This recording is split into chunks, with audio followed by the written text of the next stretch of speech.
What's up, everybody? Welcome to the Grey Exchange. Hope everybody is doing well tonight. Thanks for everybody being here. And let me make sure my it is muted. So anyways, we're going to be interviewing Quebec Homestead. Phenomenal channel. I have her link pinned down below in the description. And if I have mods and stuff like North Shore, they will be dropping her link as well throughout the evening. So that being said, I'm going to go ahead and bring my guest up now. I want you guys to give a warm welcome to Quebec Homestead. Hey.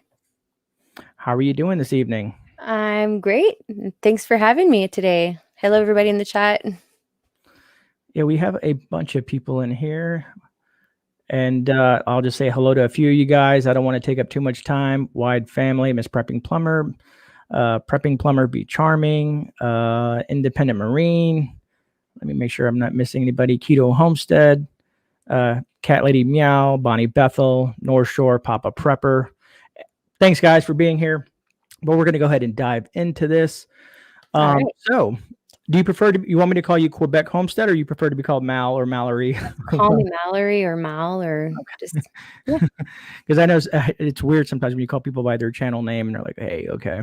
So many people call me Quebec. I even like in the beginning I was like, am I going to change my channel name? Like, but just call me whatever. I don't mind. Just don't call me late for dinner. Right? Yeah. I kind of like how mine went. Everybody's been calling me short, calling me Gray for short. So kind of Gray seems kind of cool. I don't know. I'm going with it.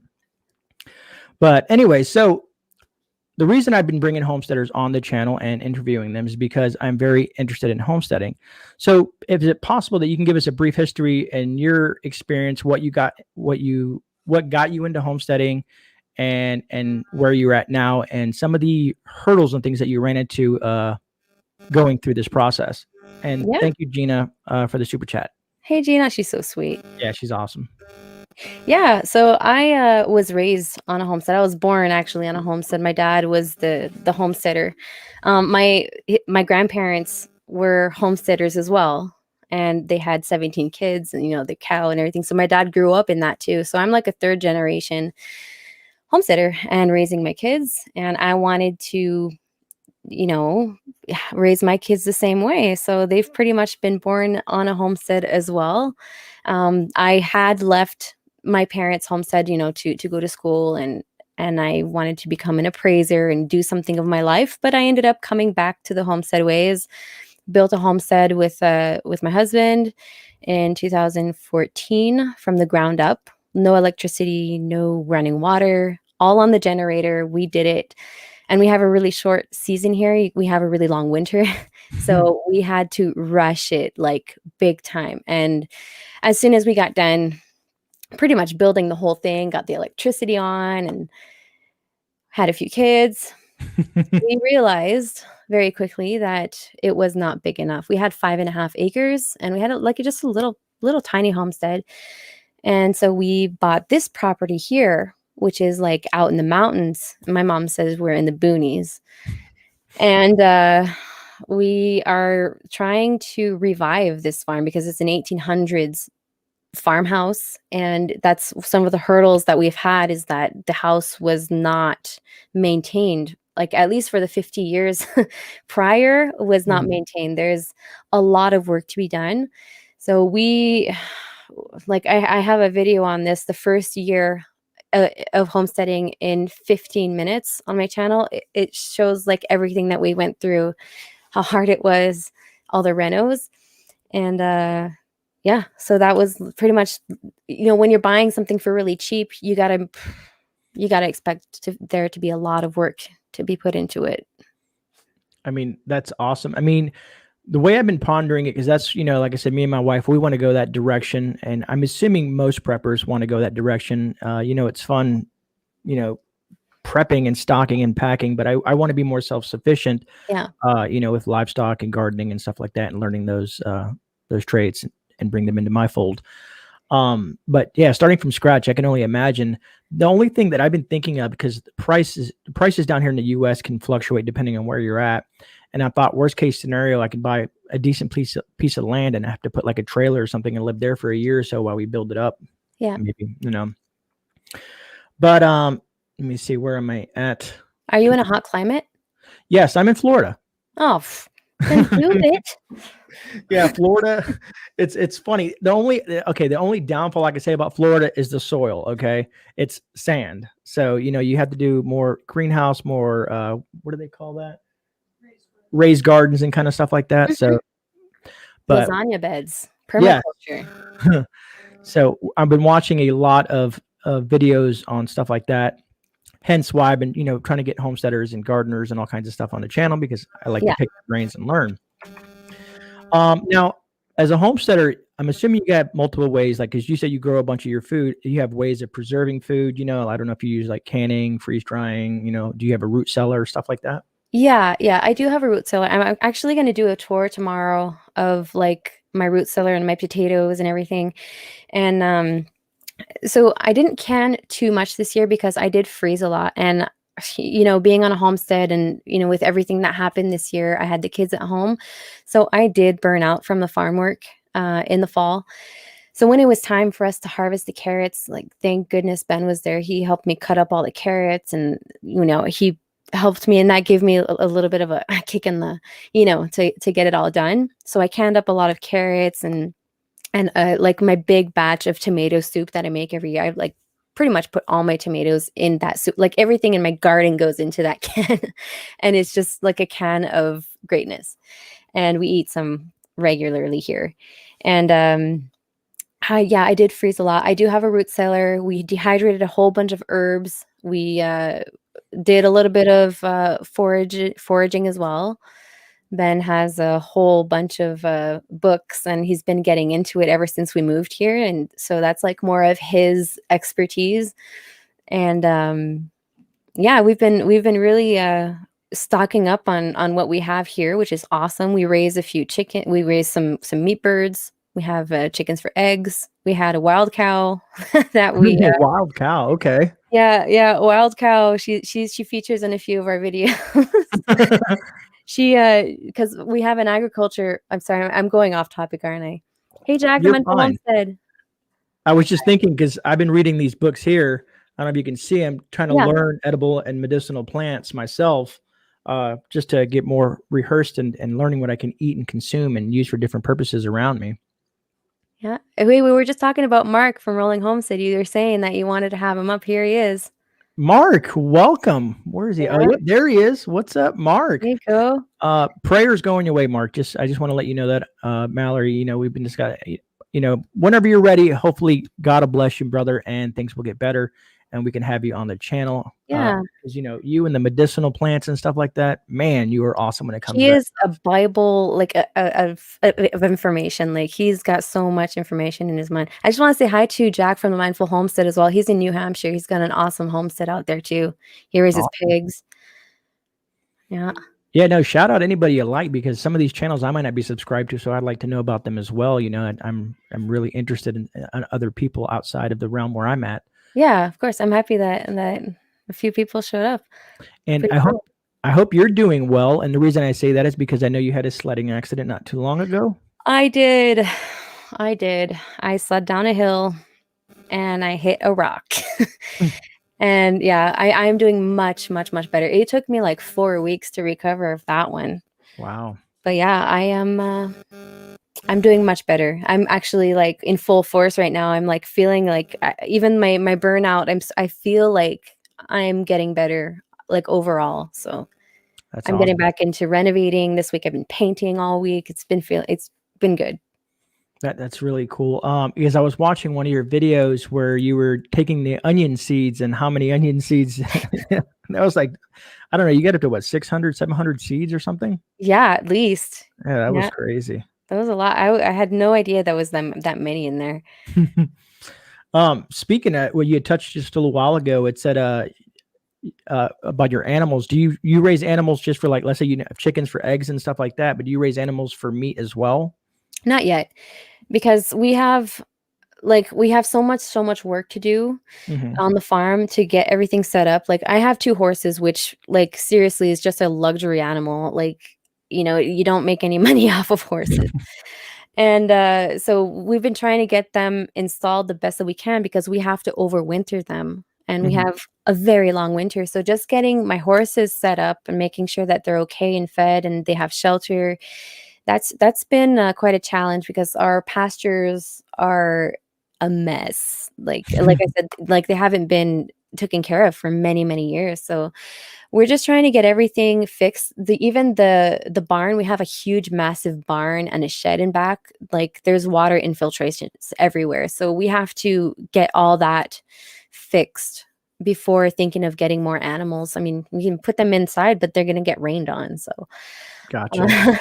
and then like figuring out a way to bring water and shelters for winter. It's not something that's really interesting for us. We have neighbors that raise pigs, and like I told you, wild cow was a cow. We have an agriculture that rents out our pastures, and one got away, and so we were trying to keep tabs on her, but at the end of the year, we weren't able to get her back.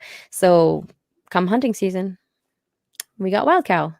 So, we sort of exchange with our local community, which is one of the most important things that I would say in homesteading is a community because you can't do everything yourself.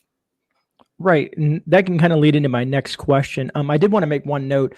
Yeah, because my wife, she grew up on a horse farm in Maryland, and she said it's hard work. They mucking stalls, taking care of the Mhm. horses medically, physically, breaking new horses in, and all that fun stuff like Yeah. that.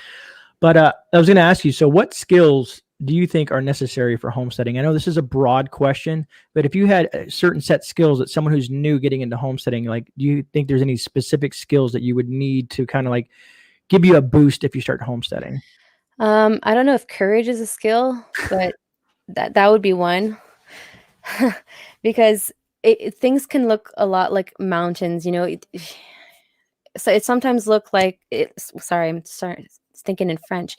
It looks like sometimes there's no light at the end of the tunnel, but there is. It's just a lot of learning.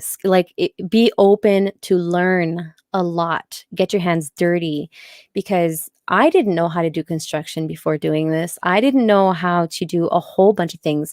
I did grow up on a homestead, but my dad took care of the homestead when I was a kid, and now he let me live my kid life. So I wasn't necessarily like pushed into the lifestyle to learn like all the skills of gardening and stuff. And, my mom had her different skill set of gardening, and it's not necessarily the one that I use today. So just be open to learn and, open to accepting help as well. Those are good skills.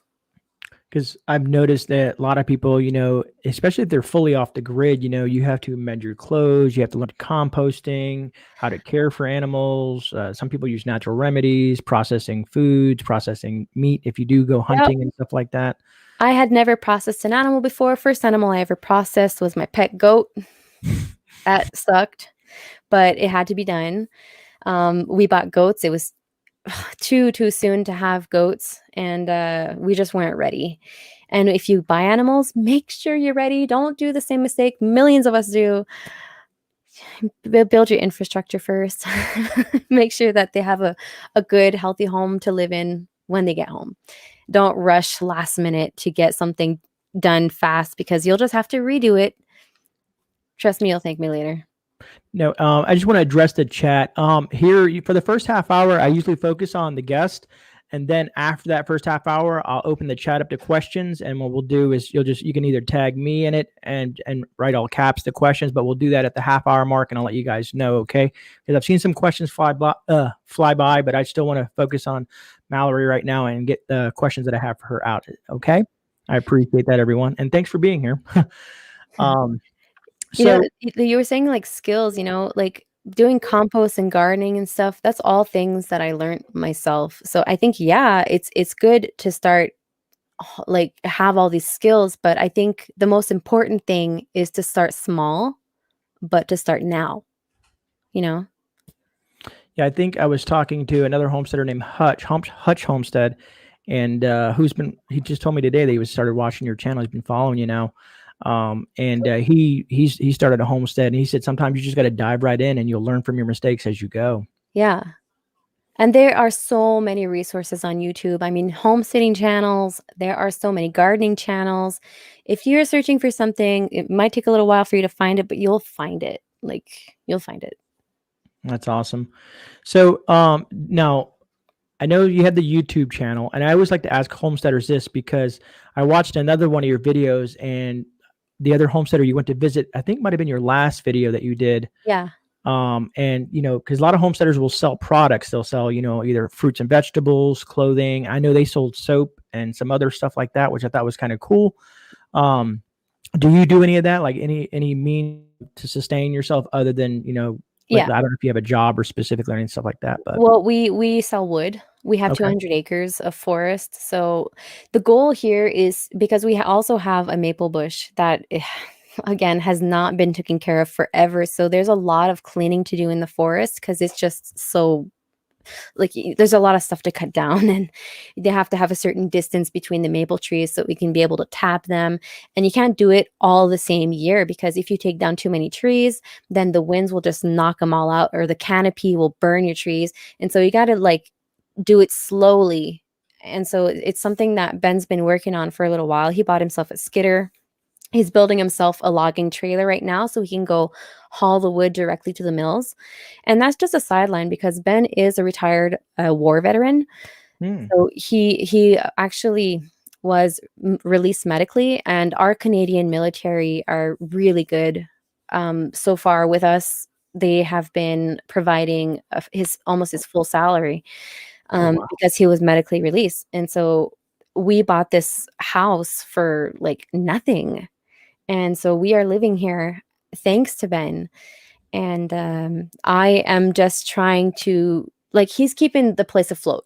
Like we're very like we can say we're equity rich, but we're money poor because that's all farmers are, right? Like we have Mhm. tractors, we have all this equipment, but they cost a fortune to run because you got to put the gas in it, the expenses, and you got to learn how to fix them because or else it costs way too much. So he's keeping the place afloat. I am trying to get like this little extra boost so we can have hired help with the YouTube. So Okay. yeah, I mean, that's pretty cool. yeah, Yeah, because I was thinking, I had talked to a farmer, and he has like 1,000 acres, so he has these big, huge machines, and he says some of these machines cost him $250,000. I don't know how they afford that, but yeah. pretty interesting on how They're that they're works. in debt a lot. Usually farmers usually have a lot of debt, and they have grants. You know, Hmm. we're not technically farmers, so we don't have those grants. We have to like we bought pretty much everything we have cash because we saved up and we bought it. And yeah. Now, do you have a small like a group of homesteading communities that you guys can like help each other and maybe trade with each other and stuff like that? Yeah, my whole like street. Okay. I have one, two, three, four, five, six people in my street that we exchange like services. And like I said, like one of my neighbor grows pigs, and my other neighbor was looking for a job a little while back, and so and I was looking for a nanny, so she was my nanny for a little while. Oh, And she would help me in the gardens. And then I have another one of my neighbors that planted like, I don't know, 7 or 8 beds of garlic this fall in one of my gardens. So she's like, I'm helping her boost her like beginning of her garlic enterprise. okay. And so yeah, we are in it. And I have actually a friend that has her own organic cheese that she makes from her cows. And so and she has her cows on my property in the summer. So yeah, we have a really awesome local community. That's cool. Do they sell it online as well, or is it just local with you guys? No, it's just local. Because that would be kind of cool. I know trying to import from Canada would be damn near impossible. Yeah. But definitely, I've always been into like trying to find fresh produces and people that grow their own foods here locally, just because you don't get all the modified stuff and Yeah. pesticides and things of that nature. So Oh, someone said you have a great mag. You know what a mag is, Mallory? Mag. Well, I know it looks some sort of gun or something, right? No. So in the prepper community, a mag is what they call a mutual assistant group. Okay. Pretty much what you guys got going on Oh there. yeah. Some of the terms are, the mag is something actually it's popped up throughout this year in the prepper community. People, of like-minded individuals. Let's say in your mag you have, let's say, a doctor, a farmer, someone who's good at construction, someone's good at mechanic. People Yeah. that are ex-military, and it kind of puts everybody together and forms this group of like-minded folks in case, as we call it, a shift event. If you're familiar with that term, the SHTF event, because you just never know. Yeah. And I know I watch a lot of things in Canada just because it's so close to the US. And Yeah. I think you guys are on another. Are you guys still on a lockdown up there? Yeah, well, like, I just want to say hi to Stealth Survivalist. He says I love Putin. I love Putin too. Yeah, we're still on like curfew at 8 o'clock, and the businesses opened up in the beginning of February, like mid-February. So we can go into the businesses that are non-essential now. Except that you still, of course, you still have to wear a mask and take your precautions and stuff, and not go in like you can't bring your whole family in the store, you know. Um, but yeah, we're still on that lockdown, unfortunately, and the cases are going down slowly, so they're keeping it that way for now. Yeah, it's in the States. Everything is politically based. So some states are super locked down, and oh, Harvey Black saying angry prepper is talking about me. Oh boy. I love Jason though. Tell them it's my fault. But hopefully he's talking good. But what was I saying? But like here in Florida, we are wide open. Restaurants are full capacity. You can wear masks. You don't have to wear masks. It's Florida is Yeah, spring break's coming. yeah. It's a definitely yeah, exactly. And it's people always ask me like, man, are you worried? I'm like, well, no, the cases are still on a decline. So whatever Florida is doing, our governor seems to be working, you know what I mean? So I'm happy to be in Florida because it's nice. I still feel normal other than the outside of what's going on everywhere else in the country. Florida still feels normal. So yeah, I sometimes wonder if it is really worth it. I mean, I don't know. We'll see. sorry, I'm just laughing at Chad. I got some my regular other content creators. We like to pull each other's chains sometimes. So, all right, to continue on with some of these questions. So I wanted to ask you, as a homesteader, do you do any forms of what we call prepping? I know you do, like you said, you do some canning and freeze drying and stuff like that. Do you guys like bulk buy or store lots of different gear or? I used to be an avid couponer, actually. I used to have like a huge coupon reserve, and I'd, buy stuff for really cheap. But now that I'm back in the country, it's a little harder for me to go into those big box stores and to go buy in bulk. So I pretty much try to prep as much food as I can. Like my meat in the freezer is full for over a year. I have a lot of like my potatoes. I'm completely self-sufficient. Like, and I don't. Yeah, I don't have like a lot of canned goods that are from the store on hand. Like I have like maybe for like 3 to 4 months, but I don't have like what I used to have was like almost a year's worth of canned goods that I had. But yeah, I don't do too many anymore other than my own canning, and I go to the regular store for the stuff that I'm missing. Okay. And that's totally understandable because I know if I was more self-sufficient and having the food available to me there, but I mean, like you said, you have in your freezer at least a year of food there for worst case scenario. Yeah. Now, this question just kind of popped in my head out of nowhere, and just because when this first started down here in the lower 48, as I say, did you guys have problems with toilet paper? Um I have never ran out of toilet paper here. They limit it down to like one per client. When they saw the things went crazy, they're like, "You're not allowed." And man, people were mad. Like a whole bunch of people were like mad buying, and they're like, "No, you can only have one." And they'd be like grabbing two of them. And oh my gosh, there was so much stuff on the news. It was so weird. Toilet paper. I know it's the whole toilet paper I never gate. missed any. Like I've never bulk buyed and I never ran out, so I'm good. Awesome. Yeah. Well, there's other means of just toilet paper. There's other ways to take care of yourself and stuff like that. Yeah. Now, I meant to ask, like, when it comes to water and irrigation and stuff like that, do you guys have a well or like, some sort of creek or ponds and stuff near you guys? Yeah, I have actually an old well. It's a surface well, and it's made out of rocks. Like it's really, really old. Mhm. And there's water that flows through it all year long. The water is incredibly good. And like I will never run out of water here.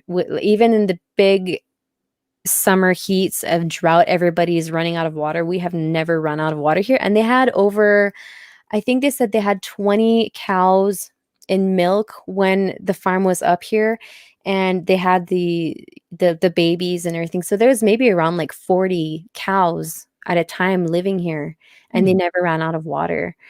Um, and irrigation, well, I mean, I'm still getting set up in my garden, so Now, kind of jumping on a different topic in regards to homesteading, like first let me I'll touch on one. If you guys have, let's say, a major fire, do you guys have like, do they come out to you, or do you guys have to maintain and squash that fire and suppress it yourselves? yeah, they'll come out to us. We have a in our municipality, we have volunteer firefighters, and they actually came out the first year that we came here. We had a chimney fire, Hmm.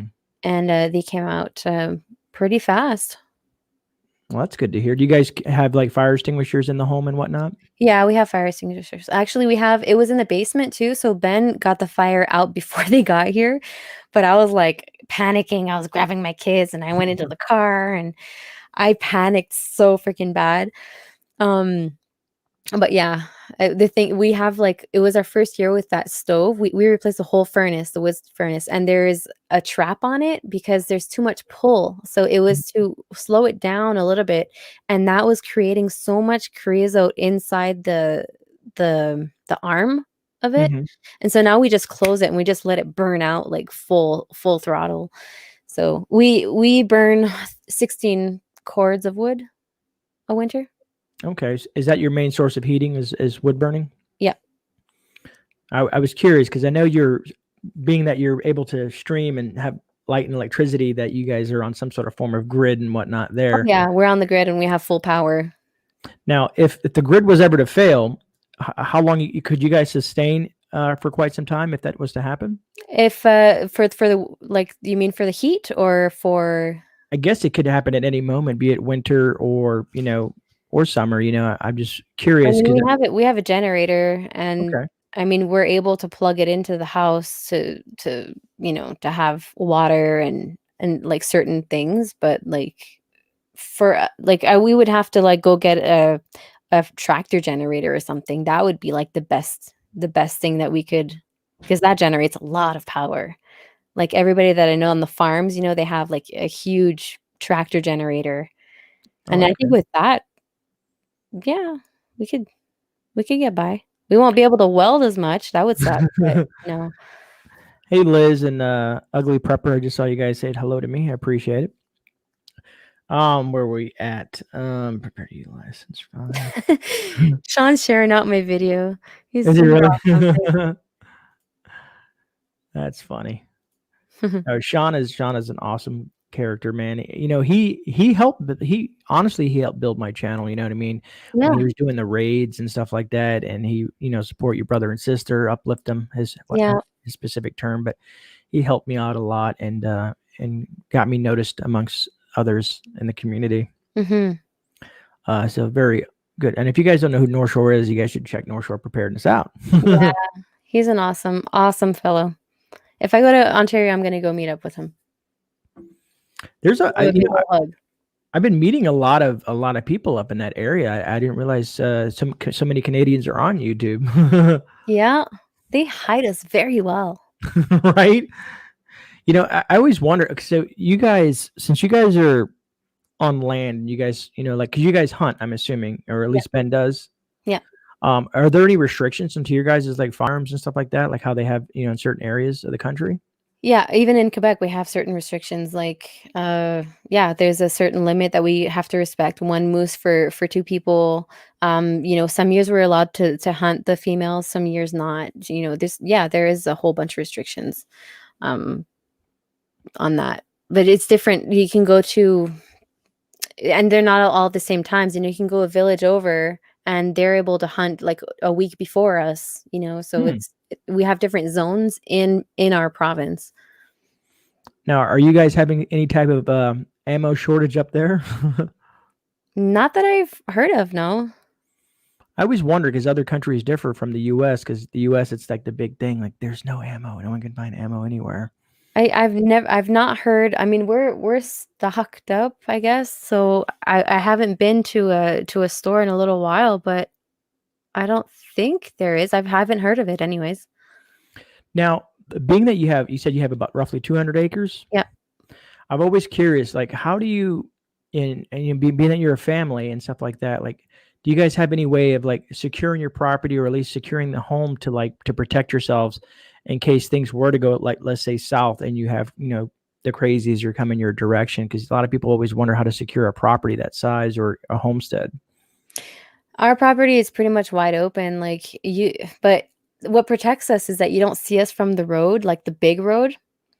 And we're on top of the mountain, so we see them coming from Hmm. far, far away. Like the school bus, we'll see it coming a long ways before it comes. So she'll never miss the bus.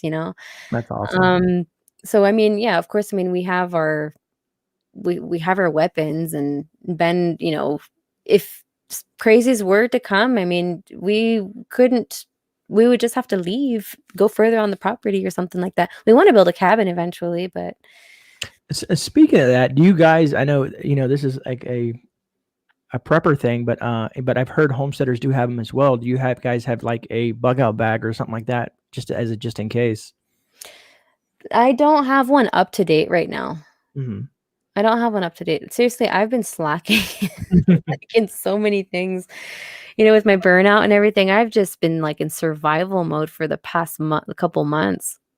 And so I've just been seriously digging, not digging. I've been sort of passing all my time on YouTube these days and just sort of forgetting everything on the farm just to try to like get better. And it's been working. So, yeah. Well, that's a plus. Yeah. I was gonna say I watched one of your videos. One, God, it was really cool. But I remember you were doing the wood, you were starting to start a fire and all that stuff like that. Where you were, I forget I was what, camping with my horse and my dog. yes, Yeah. yes, and you used a dog for warmth. Yep. Yeah, that was a pretty good video. I enjoyed that. Yeah, he was a Um, big fluffy dog. and you said you hired someone to ride the horse in the red. Yeah, because my back was killing me. That was right in the time where I had my accident. And so I went out and I filmed that. You going to bed? Okay. Good night. Ben's going to bed. Good night, Ben. So Um, yeah, I hired a friend to come ride my horse so I can film him back, because it's not like you can't just give a camera to anybody and say, okay, film this, film that. So I had her. It was easier than having the drone and controlling the horse and the drone at the same time. yeah, I could see how that could be challenging. Yep. Um, and while I'm looking at some of my questions, we're a little over the 30-minute mark. So if you guys do have questions for Mallory, aka Quebec Homestead, you can put at GreyMan, or tag me and then write all caps, or just write all caps, and I'll try to grab it as I'm looking back and forth and answering questions with you guys. See, wrapped her around. She understands. Says I'm at a survival mode too. There you go. Yeah, we're not alone. Burnout's a real thing. And so that's one thing that I would say, if you guys are thinking of starting a homestead or just anything, don't dive in too intensely, because we sort of get passionate and we want to get a whole bunch of stuff down. Just build a list, cut it in half. If you have kids, cut that in half.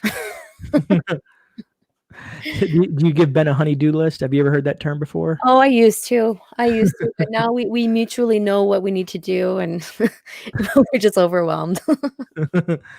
Yeah, I can imagine all the work that goes into homesteading because I've been watching you guys and a lot of other homesteaders and just watching how much work because said someone has to tend to the garden, someone has to tend to the animals, someone has to tend to the kids and Yeah. school and just normal life. Yeah, Um, but with the kids, it's so much harder because I have the horses, right? But and then at night when we have the kids, I usually take care of like, the bath time because I have 2 girls. Ben doesn't really like doing that stuff. And it's totally normal. And so he has to go out to the animals, tend for my horses, so he's like, yeah, he doesn't really like horses, but he does it for me out of love. And so it's just so much more efficient that way. So I take care of the kids, the bath and everything, put them to bed, and he takes care of the animals, and I do the gardens. He does the wood. I'm not sure if you want to answer this question, but Diane too says, "Where in Quebec are you in?" I'm in northern Quebec. Northern Quebec. Yeah. I saw that pop across the screen. Yeah. Because I was going to ask you, like, since you like, how far are you guys from like town? Like, is there a town very close to you guys? There's a town about 25 minutes away, and it's about 8,000, the population is about 8,000 people. Mm-hmm. So that's like our big town. And then I'm an hour and a half away from Quebec City, Okay. which is like one of the, I think, yeah, one of the bigger cities other than Montreal. But yeah, Quebec City is so beautiful, guys. If And- you and ever have a chance to go visit Quebec City, it's so beautiful. check it out. Yeah, for sure. Look it up. Um, Like, just look up the old Quebec on YouTube, and you'll see like the castle. Oh, it's so gorgeous, the architecture. that is awesome. And the reason I was asking that question is because it made me think about medical preparedness because I know Ben was in the military, the Canadian military, I'm assuming, and I was a medic in the U.S. military, so I'm really keen on medical, like because I'm trying to think if you guys have an accident on the farm or something happens, dramatically, like do you guys have a fallback plan to like how to like do you guys keep tourniquets on you or anything like that? Well, we have a whole bunch of first aid kits, but I Mm, mean that's pretty much it. For the animals, though, I have a pretty extensive uh like kit for my horses mhm. if ever they get sick, because horses when they're sick, it sucks. You want to have stuff on hand for your animals for sure, but for us, no. Like, I mean, Ben walks with a walking stick when he goes out in the woods, but it's not necessarily if ever he hurts himself, he'll need something. No, we don't. And I and then, might start carrying an EpiPen with me mm, because I am allergic to, like, I'm not like allergic to the point where I swell, like, without being able to breathe, but I swell, like, if I get bit by a couple, not bees, but wasps, my arm will get big as a football. Like, it gets really, so so it's I'm just thinking if ever I do get bit in this area, then that could maybe be problematic if along the line, so I don't know. Maybe I will. it's like I watch some of the TV shows. I don't know if you ever heard of a TV show. It might be recorded in Canada or maybe Alaska. It's called Alone on the Discovery Channel, I Yeah, think it is. I love Alone. And I've watched a lot of people that be using a knife and then slip and cut themselves deeply. And what do you do in that situation when you're all alone or you're far from people? Because some of it could be life threatening depending on where you cut yourself and some people. I've been trying to tell people like if you can take a class on Stop the Bleed. Thank you so much for the super chat, Liz. You are awesome. I appreciate that. Thanks, Liz. Um, and I've always been curious, people that are out in the wilderness, like homesteaders and stuff like that, of how that works for them. Because I always wondered, if something bad ever happens, and being that you have children as well, um, how long it would take to either get a medic or an ambulance there, or what you guys would have on hand Yeah. to stop stuff like that. Well, we would have an ambulance. There's always an ambulance like 10 minutes away. Hmm. Pretty much everywhere you go in Quebec, you can call an ambulance and it's about 10 minutes away. Maybe 15, but I think pretty much the norm is they try to have an ambulance every 10 minutes, like away from everywhere, which is a lot of ambulances. But yeah, Ben, when he goes out in the woods alone, he will definitely like I will be informed if he goes alone out there, and he will wear his protective gear when he does a chainsaw and everything. But yeah, it gets dangerous out there because like with the skidder, if you pull, there's a big winch on the back of that machine that's pulling like five to 10 trees. And if one kinks and just grabs a stump or something, it can kick back like the length of the tree. So like sometimes there's a tree of 50 feet that can just Wow. just swoop somebody up if they're in the radius. So it is dangerous. Yeah, because I always tell everybody, and I don't want to fearmonger anybody or freak anybody out, but if you cut a main artery, you can bleed out in less than 3 to 4 minutes. Being if the ambulance is 10 minutes away and you have 3 to 4 minutes, if you have a tourniquet, you can save someone's life in proper use and learning how to use those tourniquets, like a Cat 7 or something like that, if you guys are familiar with that. But now, speaking of Ben out in the woods by himself, like, do you guys have any type of comms, communication devices to maintain other than cell phones? Not yet, but we have been talking about it because we do have a friend come up to help us a few days a week, and so we've been really thinking about it, getting those radios because he had one of those marine radios, but the battery I think failed, and we don't have all the pieces to it because he hasn't used it in forever. Mhm. But yeah, we are definitely looking into getting some comms for the farm because it is very big. Like 200 acres for people that don't know, like I can walk, it's a mile long. Mm. It's a mile long. It's 3 times 800 feet wide. And there's one, like do I have the map? No, I think my daughter brought it upstairs. I have the map for my property, but it's like really big, but it's like this small on the map because they have like the whole mountain. But yeah, it's huge. You can walk for days on the property and not see everything. That's kind of, I mean, it's cool, and for some people it may be scary, who are not used to that. Yeah. Now, speaking of comms, do you guys? I know here we have the FCC that regulates, communications down here. I don't know if you guys have a similar entity up there that only lets you use certain types of radios or stuff like that. Yeah, there are like some marine radios that are not allowed. Um, yeah, I don't know what the organization is called though that regulates that, but yeah, there are some of them that are not allowed.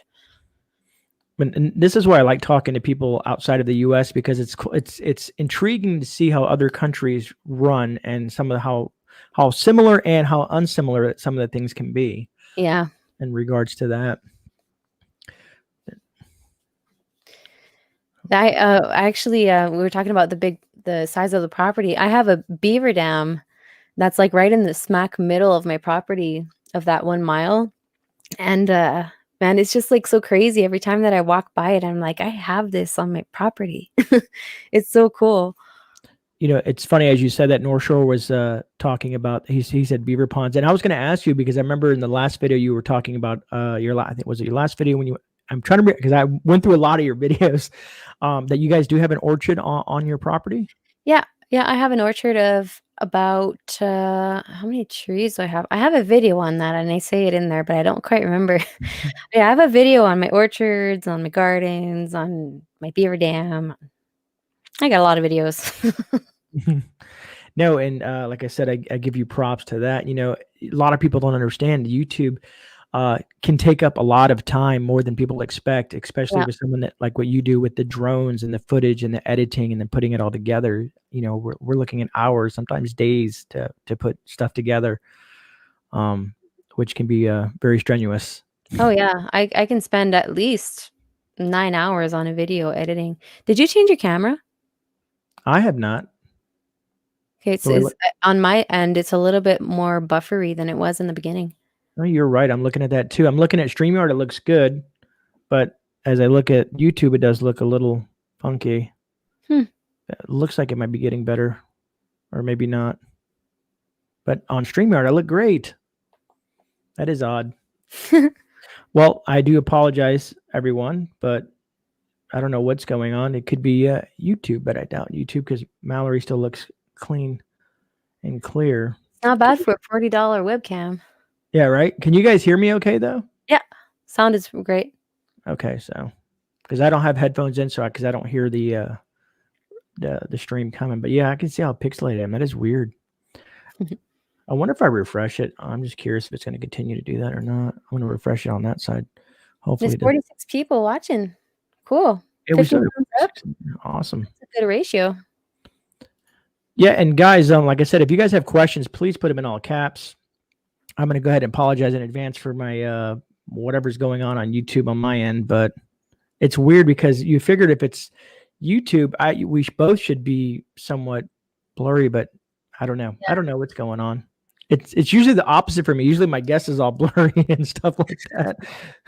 But we're gonna continue to do that. We're gonna continue to go with it. So It is what it is. And I appreciate everybody in chat. You guys have been very nice. Yeah, because we're at 45 minutes. That's not bad. Yeah. I'm trying to think where I left on my questions because I got sidetracked and stuff like that. You're talking about the orchard. You asked me how many. Like, all that good stuff. Now, and I was going to ask, what kind of orchards are they? Are they like just random, or you like have specific types of fruits? I set up my my orchard the same way that another YouTuber that inspired me to do it. His name is Stefan Subkowiak in southern Quebec, and I got everything growing that's in my growing zone, and I set them up in trios in a permaculture setup with prunes. Was it prunes? Is it plums? Apples and pears, and then I have my nitrogen fixers in there, and I started planting little things in between. And in my other garden, I'm started sort of switching it up as a permaculture perennial garden. Now, that's my famous funny garden. I'm gonna do one real quick thing. You're gonna be a star for a second, Mallory. I'm gonna pop myself out and then pop myself back in and see if that does anything. Okay. Yeah, I set up a very funny garden. I was trying to do a Mickey Mouse shape, but it turned out to be a very big something that you're gonna have to go see. I am looking. It says connection is unstable. If you're on Wi-Fi, try. I don't know. I've never had this happen to me before, which is weird. Are you on Wi-Fi? But it's StreamYard. It's not actually YouTube. But do you feed like for your animals and stuff like that? I'm thinking of the orchards. Do you feed them like from the food that you guys have on your farm? No, here in Quebec, like I give my horses hay from somewhere that I bought because I don't do hay here, and my pastures are like, to be blunt, very crappy. And so we're trying to get that back in rotational grazing and stuff, but it's going to take a little while. And so I buy it for really cheap here, actually, my hay bales. So it's like $30 for a big round hay bale. So it's cheaper for me to just buy it for now. And yeah, so I just do it that way. And it takes so much time to do it on yourself. When hay is ready, it's ready. Like Shawnee has a question. She says, what made you fall in love with your property? What was the main selling point for you? When I visited this property, it was like minus 25 below Celsius, and the wind was so cold, like it would burn your cheeks. Okay.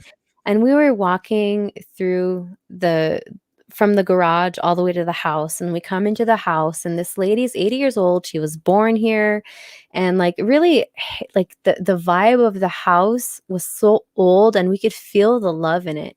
And so we got this this little space right next to me right here that I use it as a greenhouse, but it was just like a little door with closed in with plastic, and that's on the south facing wall. And so we're looking at it, and we're going in, and we open the door, and we're like, whoa, it's like tropical weather in there. Look at this, right? And so I was like, greenhouse. Actually, I'll show you what I have planned, and this is what me on the property. This summer we're building. It's going to be a massive build if we're able to get it all approved. A massive greenhouse that will be directly on our house. So here's the front of my house. Maybe you can make me big here. Oh yeah, I got you. Yeah, let me do that real quick for you. All right, so here's the front of my house, and like I'm sitting right in back of this door right here. And so this would be 30 feet of glass. We have all the glass. And here's the side of the house. So this is like my original, this is where the greenhouse is right now that I was talking about. And so we would just extend the wall all the way down, and we can mill all this wood ourselves. So that's pretty much what we have planned, a big 30-foot wide greenhouse along the house. And so we automatically saw that and we're like, that's the way to go. That's how we're going to do it. And then the house, then, No, that's pretty cool. I don't see you, GreyMan. I think everybody else sees you, but I don't see you because my computer has this weird thing where as soon as you get popped up and down, I'll be right back, buddy. You're fine. I don't know why it does this. I'm going to have to go back in my Facebook. I can't see or hear you. Oh, okay. And it's not your fault. It's my fault. It does that. Lives are always interesting in how they get go sideways. Oh no, you're okay. I got you back. Okay. I don't know why it does that. Like as soon as somebody gets popped up on screen, I just have that round thingy. Oh, and it just spins. Yeah, and now you're back. Yeah, I'm sitting here looking at YouTube, and I've never had this issue before, but we still have 47 people in there, so people are still entertained. So that's a plus. Thanks everybody for dealing with. Lives always have technical issues, and luckily, at least my guest is still nice and sharp for everybody to see. So I'm growing potatoes for food and distillation. That's from Shift Engineering. Yeah, no, you grow potatoes, right? Yeah, I grow a lot of potatoes. I think I have the biggest potatoes of YouTube. Like seriously. And it's funny you say that. I was going to use that picture for your thumbnail, the one where you're holding the potatoes. Mm-hmm. I saw that one, but then I stole something off your Instagram instead. There you go. But it was definitely pretty cool.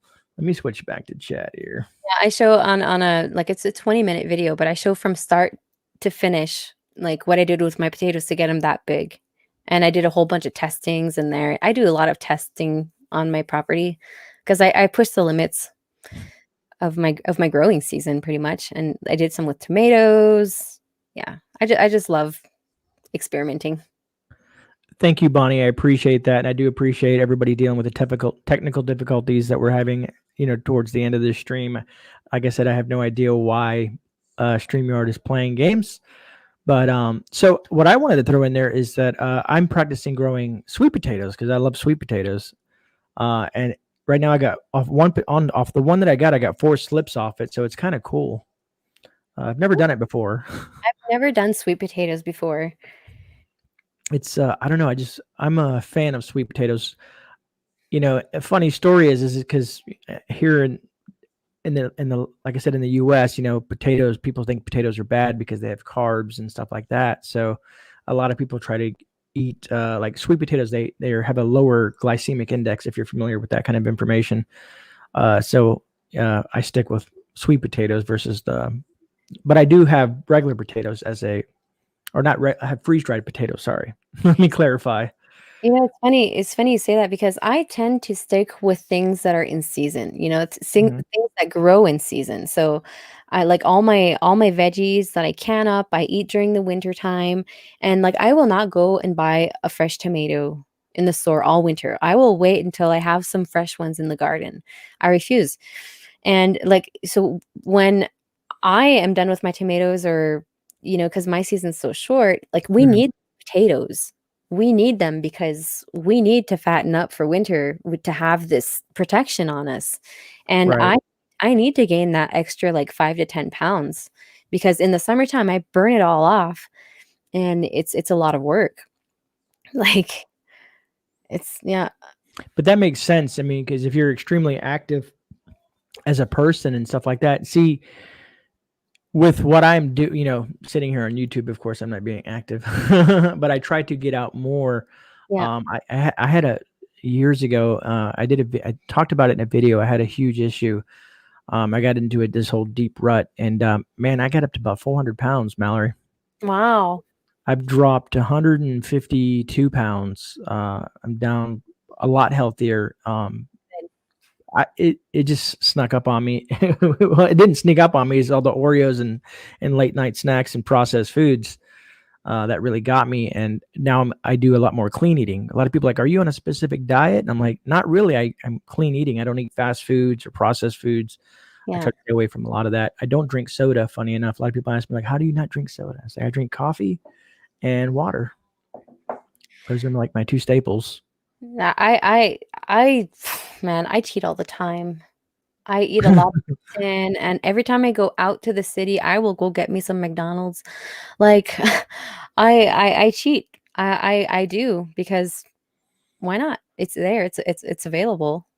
It's I cheap. It's fast. I got a couple questions for you since we're on the potato topic. I saw the potatoes. Yeah. Sean, yeah, can I grow potatoes in hay bales? Do I have to soak the bales first? Okay. So the hay bale gardening method is I've never experienced with it, but I've seen that you do have to wet them thoroughly first, but that method, it demands a lot of water. So what I do demands practically no water, and I put hay over them. Like I drop the potato in the soil and I put hay over them. I don't even use straw. I use hay. It feeds the soil and it keeps it humid, and it is all around my mulch that I use. And so many people say, don't use hay because it's got seeds and it'll create this huge mess, right? But as long Mhm. as your seeds don't touch the soil, you're good. It's a lot. It's a lot. It takes like 5 years to get a roost out garden set up to where, but like try to get rid of your quackgrass before putting it on because quackgrass is the worst enemy of the root stock garden. But yeah, I call them crapgrass. And which might be related to that one is by Tiny Titan. It says, do you use soil or have you tried straw to hill your potatoes? Yeah, And while you're talking about that, I'm going to blank out for a second, okay? yeah, no problem. So yeah, my potatoes, I do have a very long video on that, which is like sort of like a little art video that I have of my potatoes, and it does show all that in there. And I do hill with hay, and I don't put soil over my hay. Yeah, it's on my homepage. All my gardening playlist is on my homepage, North Shore. I'm just playing with options here to see if I can do anything to resolve the issue, but it doesn't look like I'm going to do anything with it. So let me No move worries. that webcam out and let me scroll down to the chat while I was messing around here. What age are your girls, and are they homesteading preppers also? So I have 2 children, and they are young children. So I have a one that's almost 5 and one that's almost 6. So the one's in school right now. She's in kindergarten, and the other one is going to be in school next year. And yeah, one of them really loves the homestead. The other one just wants to stay in and play with Barbies. So it's a little harder for my older one to get her out to do the work. But my younger one's always like eager to, look, hey, let's go feed the animals. Let's go do this. I want to do, and it, it's hard. If you go see my good and the bad and the ugly video of the gardens, like Mhm. it's it's part of it's so beautiful to have children, but it's so draining because you one step forward, two step back.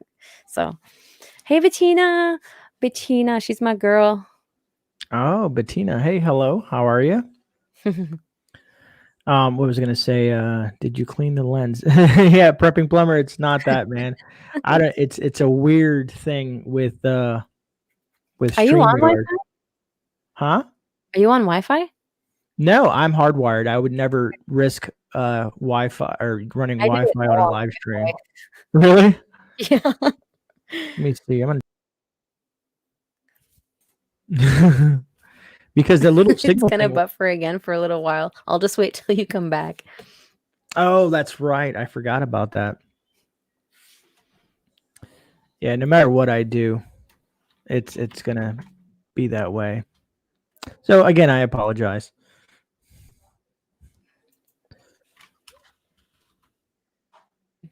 Oh man, Still can't man. hear you, so I'm just waiting. You're fine. Or I'll hop down and I'll go get the link again. Oh, you're fine. Oh, that's right. You can't hear me, huh? What's up, Gil? How are you doing? Glad you made I'll it just do over. that. I'll be right back. Okay. We've been having some technical difficulties, as you can see on screen. On StreamYard, I'm looking nice and sharp and clean, but on YouTube, I'm all kinds of messed up. So, and whenever I bounce in and out, the stream it knocks Mallory off where she can't see me. I But don't know why it does that. Maybe because I am on Wi-Fi. are you on Wi-Fi? Yeah. I don't Yeah. have a cable long enough to get to my thingy. Oh, to your router. Yeah. I need to order one. And I just want to, I see some other people that have popped in. Does anybody else have any questions for Mallory, aka Quebec Homestead? Put them in all caps, please. And this has been very informative. I want to thank you, Mallory. Some of this information is going to help me out down the road, and also Yeah. following your channel is going to help me. You're very welcome. I have a Shed Wars actually coming. I think Homestead Oz knows what I'm talking about. In March, it's starting up, and I'm going to have 2 videos a week. It's going to be gardening tips throughout the summer, and then we're going to weigh out all our food at the end of the season, and to see which team grew the most food for their self-sufficiency. So that's going to be pretty cool to follow.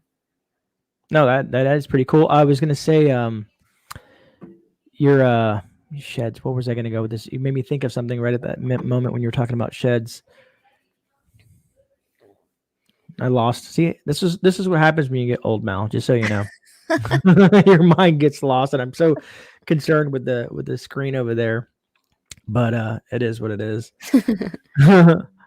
Oh no, that's what I was going to say. Is I've heard you discussing about that you were thinking about doing maybe a second channel and honing on just gardening or something like that. Actually, this is my main gardening channel. I was thinking of doing a second channel for my winter camping and my camping trips. But then Okay. all my subscribers were like, "No, put it all on one channel." And so cuz I do enjoy camping. I'm like the only one in my family that enjoys it. And cuz Ben, he was in the army, so he's like, "Screw that. I'm not going to go yeah, I used to do that for a living, so I'm not going to do that for fun." And so yeah, I was thinking about it, but I do have a second channel for my French viewers. I have a French channel. I see a um, question here. I just noticed I'm fixed on YouTube. It Oh, looks you like are. magic. There you are. There was a question. When is your best time to start planting? Did you know that you can pop up the questions on the screen on clicking on them in StreamYard? I have not. That's how tell you how green I am. Let's see if I can find that question for you. But let's see It's here. still survivalist. He says, when is your best time to start planting? You click on that and it'll pop up on the screen so everybody can see it. L survivalist. Why? I'm looking. How far back is it? I'll go up until 10:03. 10:03. 10:03. I was trying to click on it to bring it up. That's great. Evening. Oh, here we go. Gotcha. I live stream a lot. There we go. There you All go. All right, Yeah. so I'm in zone 3, which is a very cold climate. My planting date for outside is mid-June. So it's still a little ways to go, but I do have these grow lights set up, which I'm gonna do a tour of them tomorrow, and I'm gonna do a video of this on my cold room, and I'm just gonna do like an unedited fast video thing, which I never do. Like I edit the crap out of my videos. But I've been asked a lot, how are my potatoes and the cold room and everything, and I left the light on for a few days in there, and I'm like, "No," and I haven't even went to check, so I'm gonna go check with you guys tomorrow. Because potatoes in the root cellar have to be really, really dark. And, yeah, so I'm gonna do that tomorrow, and, I'm gonna be starting my seeds pretty soon. Now, was your root cellar there when you bought the house, or did you guys have to build that? Yeah, this is an old 1800s house. Oh, okay. So this house was built for self-sufficiency. I'm gonna get good at this here soon. Oh, how do I like permaculture? That's a good question. So I use a mix of both. I mean, if you think of traditional gardening, are you talking more about like market gardening? Because I did do market gardening and I do have the Master Gardener's Master Class, and I have all the skills required to start a business in market gardening. I just didn't go that route and I went the permaculture way finally because I just wanted to be self-sufficient for my family. And I was like, if I have extras, I'll sell extras. I don't want to have to, like, I don't need the money for one. Like, I don't need to sell produce and put all that stress on me. I'd much rather do YouTube. And yeah, so I mean, I love the permaculture aspect of building soil and all that good stuff, and planting like diverse, like in my orchard, so many trees and nitrogen fixtures in there. I love that the most out of the permaculture way. Interesting. Yeah, because like if you're planting a whole bunch of, like, let's say monoculture orchard, right? You're planting a whole bunch of apples. If you get hit by a bug or something, then you're going to lose your whole crop. But if you plant a diverse forest, then you will end up with at least something at the end of the year. So it says Paul Rowell, Mallory, do you chit your potatoes? I don't even know what chit means. What is chit? Chit. CHITT. Do I chit? I'm going to search that. I'm Googling it as we speak. Okay, well, I'll let you Google it then. I've never heard of that before. Simply means encouraging the seed potatoes to sprout before planting. Oh, yes. Well, in the cold room, it's not fully insulated yet, so they sprout way before their time. So when I plant them out, like if you go see my potato video, they have sprouts like this long, and I plant them in there, and it makes amazing potatoes. Yeah, prepper. Well, I skipped one. Sorry, let me go back real quick.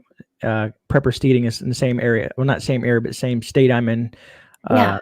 So a lot of sand, and permaculture is a lot better for us down here. Yeah, where I used to live in my old homestead, it was built on sand, and you had to build soil. And with something that's really good with building soil is horse manure, and you can mix in with like wood chips and like decomposing wood, and just like build all that, and it'll build amazing soil on top. And yeah, it is the way to do it.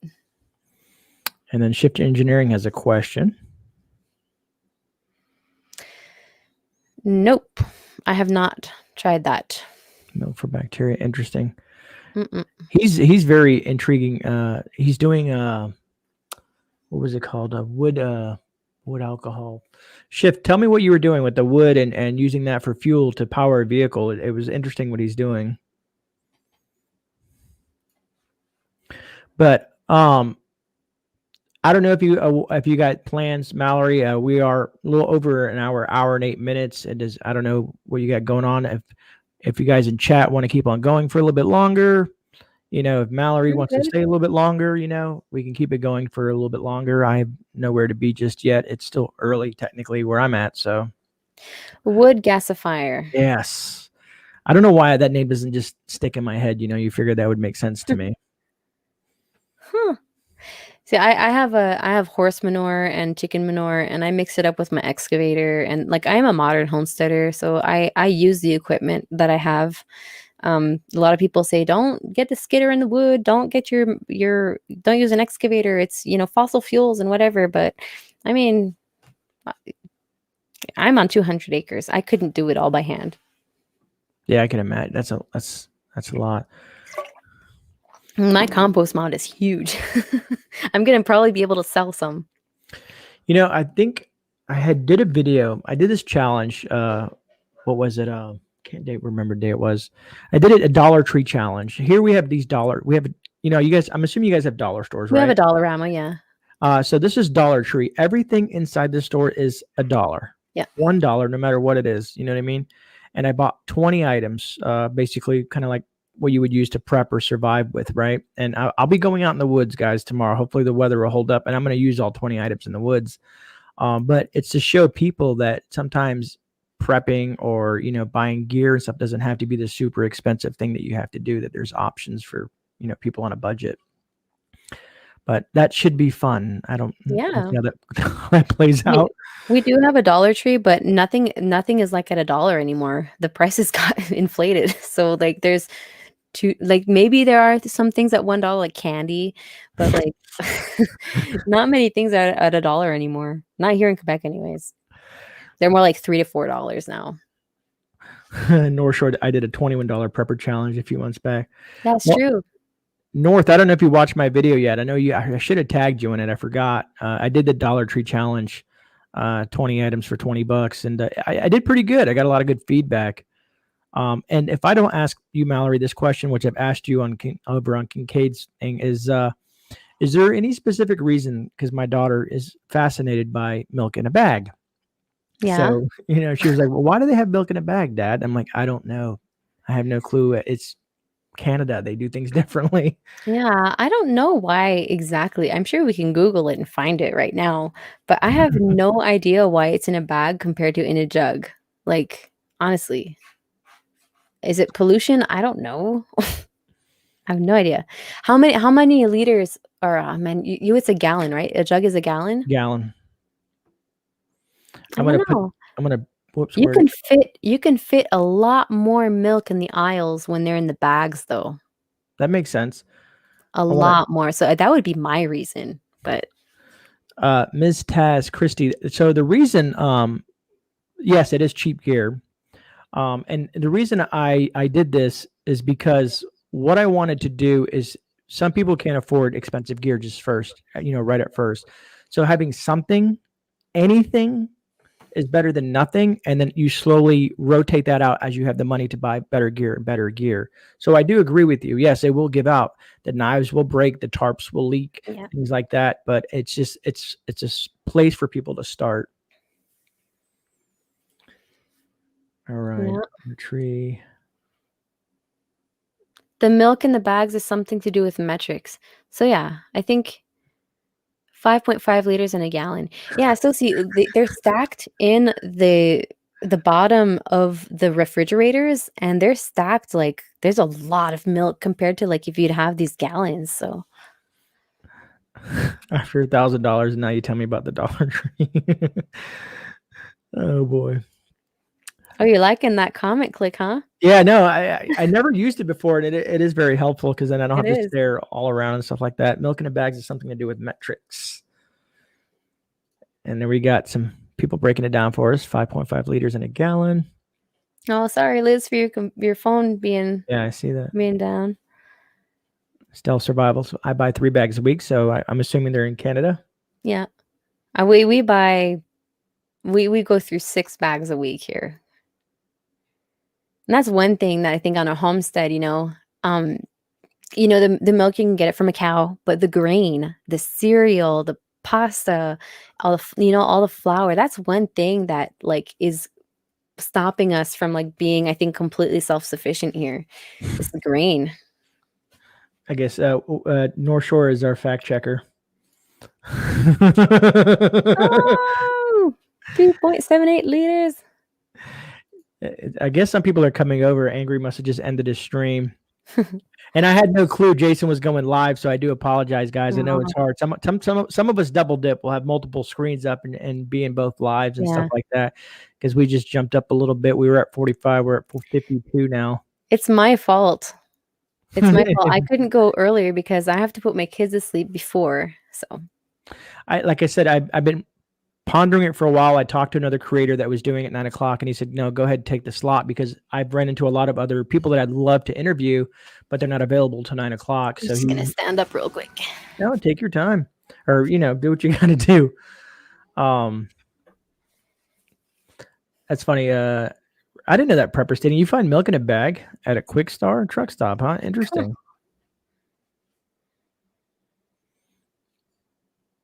Now, Alaska Prepper. Hi. Oh, what's up? There you AP go. Fruity is in Uh-huh. the house. Yeah, Alaska Prepper Man, and being that he's in the chat just makes me think.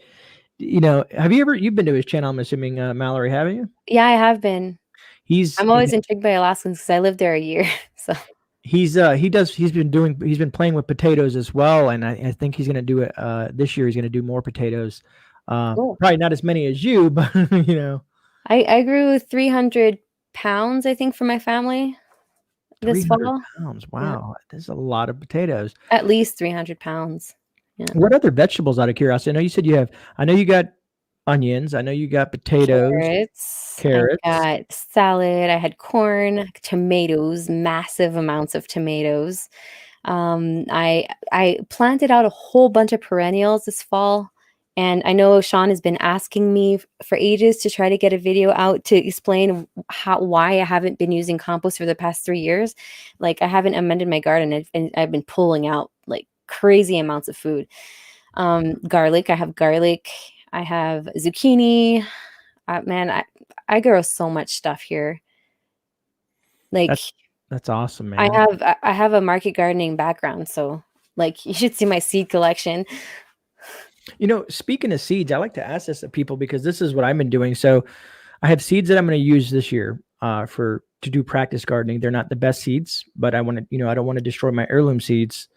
And plus, we've been taking the fruits and vegetables that we buy in the produce, not the store, but like the little produce markets, and Mhm. the seeds and drying them out and stuff like that. But we vacuum seal seeds and then put them up in our seeds, like a seed bank per se, Yeah. because I think I'm trying to have enough seeds to grow for like several years in case like a crop fails and I have that backup plan. Yeah. I think Especially that would be good as long as they're in a dry, dark place. You know, I think it would be fine. I don't take the seeds from the grocery stores anymore. Like I used to do that in the beginning of my gardening. But you would never like if you get a bell pepper, let's say, and you want to get the seeds off of the bell pepper, and then you plant them out. You might not get the same variety because it's a hybrid. So you have like a 1 out of 2 shot, or you get a couple kinds of bell peppers. Mhm. And so if you want to get the true variety, go with the heirloom varieties and try not to cross pollinate like certain things. Like my onions, they got cross pollinated, and I'm probably gonna plant them out anyways to see what it's gonna give me. But yeah, I'm still in the beginning of my seed saving journey because I've been doing this for how long now? The gardening, I've been gardening for about 7 years. Seven, 7. and then with all that time back in the homestead when I was a kid. So it just wasn't part of our routine when I was a kid to save seeds. Okay. No, that is interesting. And everybody, we've had a great conversation. If you guys want to watch it on the replay, because Mallory is an awesome channel. She has been full of information and very helpful information. And we're kind of still rolling a little bit because we're still having other people ask questions and stuff like that. So if you guys are new in chat, coming over from Jason's live, if you guys have questions for Mallory, she is a homesteader up in Canada. If you guys have questions in regards to homesteading, please put them in all caps and we can get those asked. I think I saw a question on potatoes again, but it's a little further. Yeah, I have another homesteader in chat, Jess, and she's quite the homesteader as well. Yeah. That's what I like, the mix of all the, like I told you before, the preppers, the homesteaders, the survivalists, the bushcrafters. It's really cool to have that mix of people. Yeah, it is. It is. And we can learn so much from everybody. That's why I said, like, one of the skills to be open to learn, you You know? know, I'm watching. Oh, well, let me do the question thing first before I go into my little Did you thing find here. it? I found this one. Oh, yeah. Oh my gosh. If I could, I'm going to show my tea nook tomorrow because I'm renovating and I got a little coffee tea nook place and I have like all my tinctures and my herbalism stuff in a little corner. And then I'm going to show my seed setup and my cold room tomorrow in my video. That's awesome. Good night, Mrs. Prepping Plumber. If it's out tomorrow. I think it'll be out tomorrow. He says, "Can you grow taters in sandy soil?" Well, I've never really tried growing, but I think that if you would put in a good amount of compost at the base, like dig a hole, put a whole bunch of compost at the base, and then plant your tomato in there, and just I think you would be able to do it. You can plant anything. Like I'm pretty sure it would work because I planted fruit trees in sandy soil where I used to live, and that's how I did it, and they survived just fine and they produced. So That's just awesome. keep amending it on top every 2 weeks. Keep amending it with a slow release compost. You got to feed them. Hey, Lori. Hey, Joe Morgan. Yeah, because you said you had some of your folks, they were doing a live feed as well this evening, right? Somewhere along the lines of the Yeah. homesteaders. Yeah, I have. Well, it's a bushcraft channel. Bushcraft. Yeah, I have like I'm a I say it on my channel. I'm a wild card. I'm sort of like I love a lot of things, and so I branch out on my channel. I don't feel like I have a particular niche because I'm sort of like in the homesteading lifestyle, but I love doing a whole bunch of things. So I love bushcrafting, I love camping, I love prepping, I love gardening, and I love filming. Yeah, it is fun.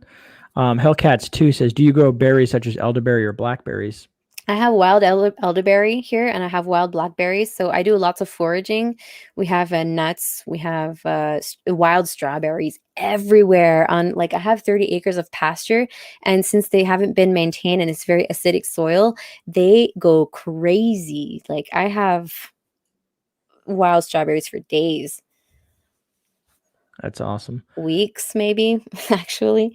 And I have wildflowers. I kept all my wildflowers in the orchard, so like I'm getting bees next year.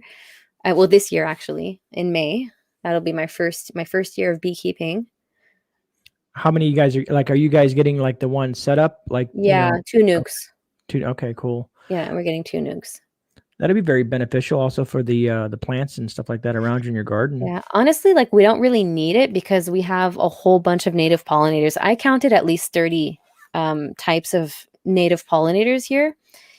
So like I have an abundance of everything because of them, but we just wanted the honey. Yeah, no, I agree. Honey it has a lot of uses, you know what I mean? For Yeah. medicinal or, value for sweetening stuff up like teas and stuff like that as well.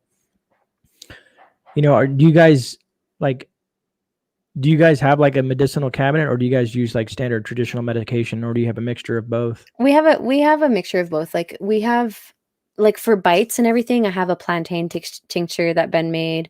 And then for like if I have a sore stomach, actually Mark from Rolling Homestead, he suggested that I tried a mint tea or chewing on a mint leaf. And so I dried a whole bunch of them up and I make teas and it seriously works. So yeah, I do like little things like that. We do have uh I could say like immunity boosting things. Like we have a chaga tincture that we have. I could show you my big thing of chaga if you want. I got a whole bunch. It's just in my kitchen though. I can show it on my video tomorrow. I'll do that. Okay. I'll just- Kelly Habrock says, can you store excess onion sets till next season? so I store my onions. Okay, this year, rest in peace, my onions. I left them in the greenhouse and they froze. But every single year before that, I have dried my onions in the sun. I'm gonna sit back down here.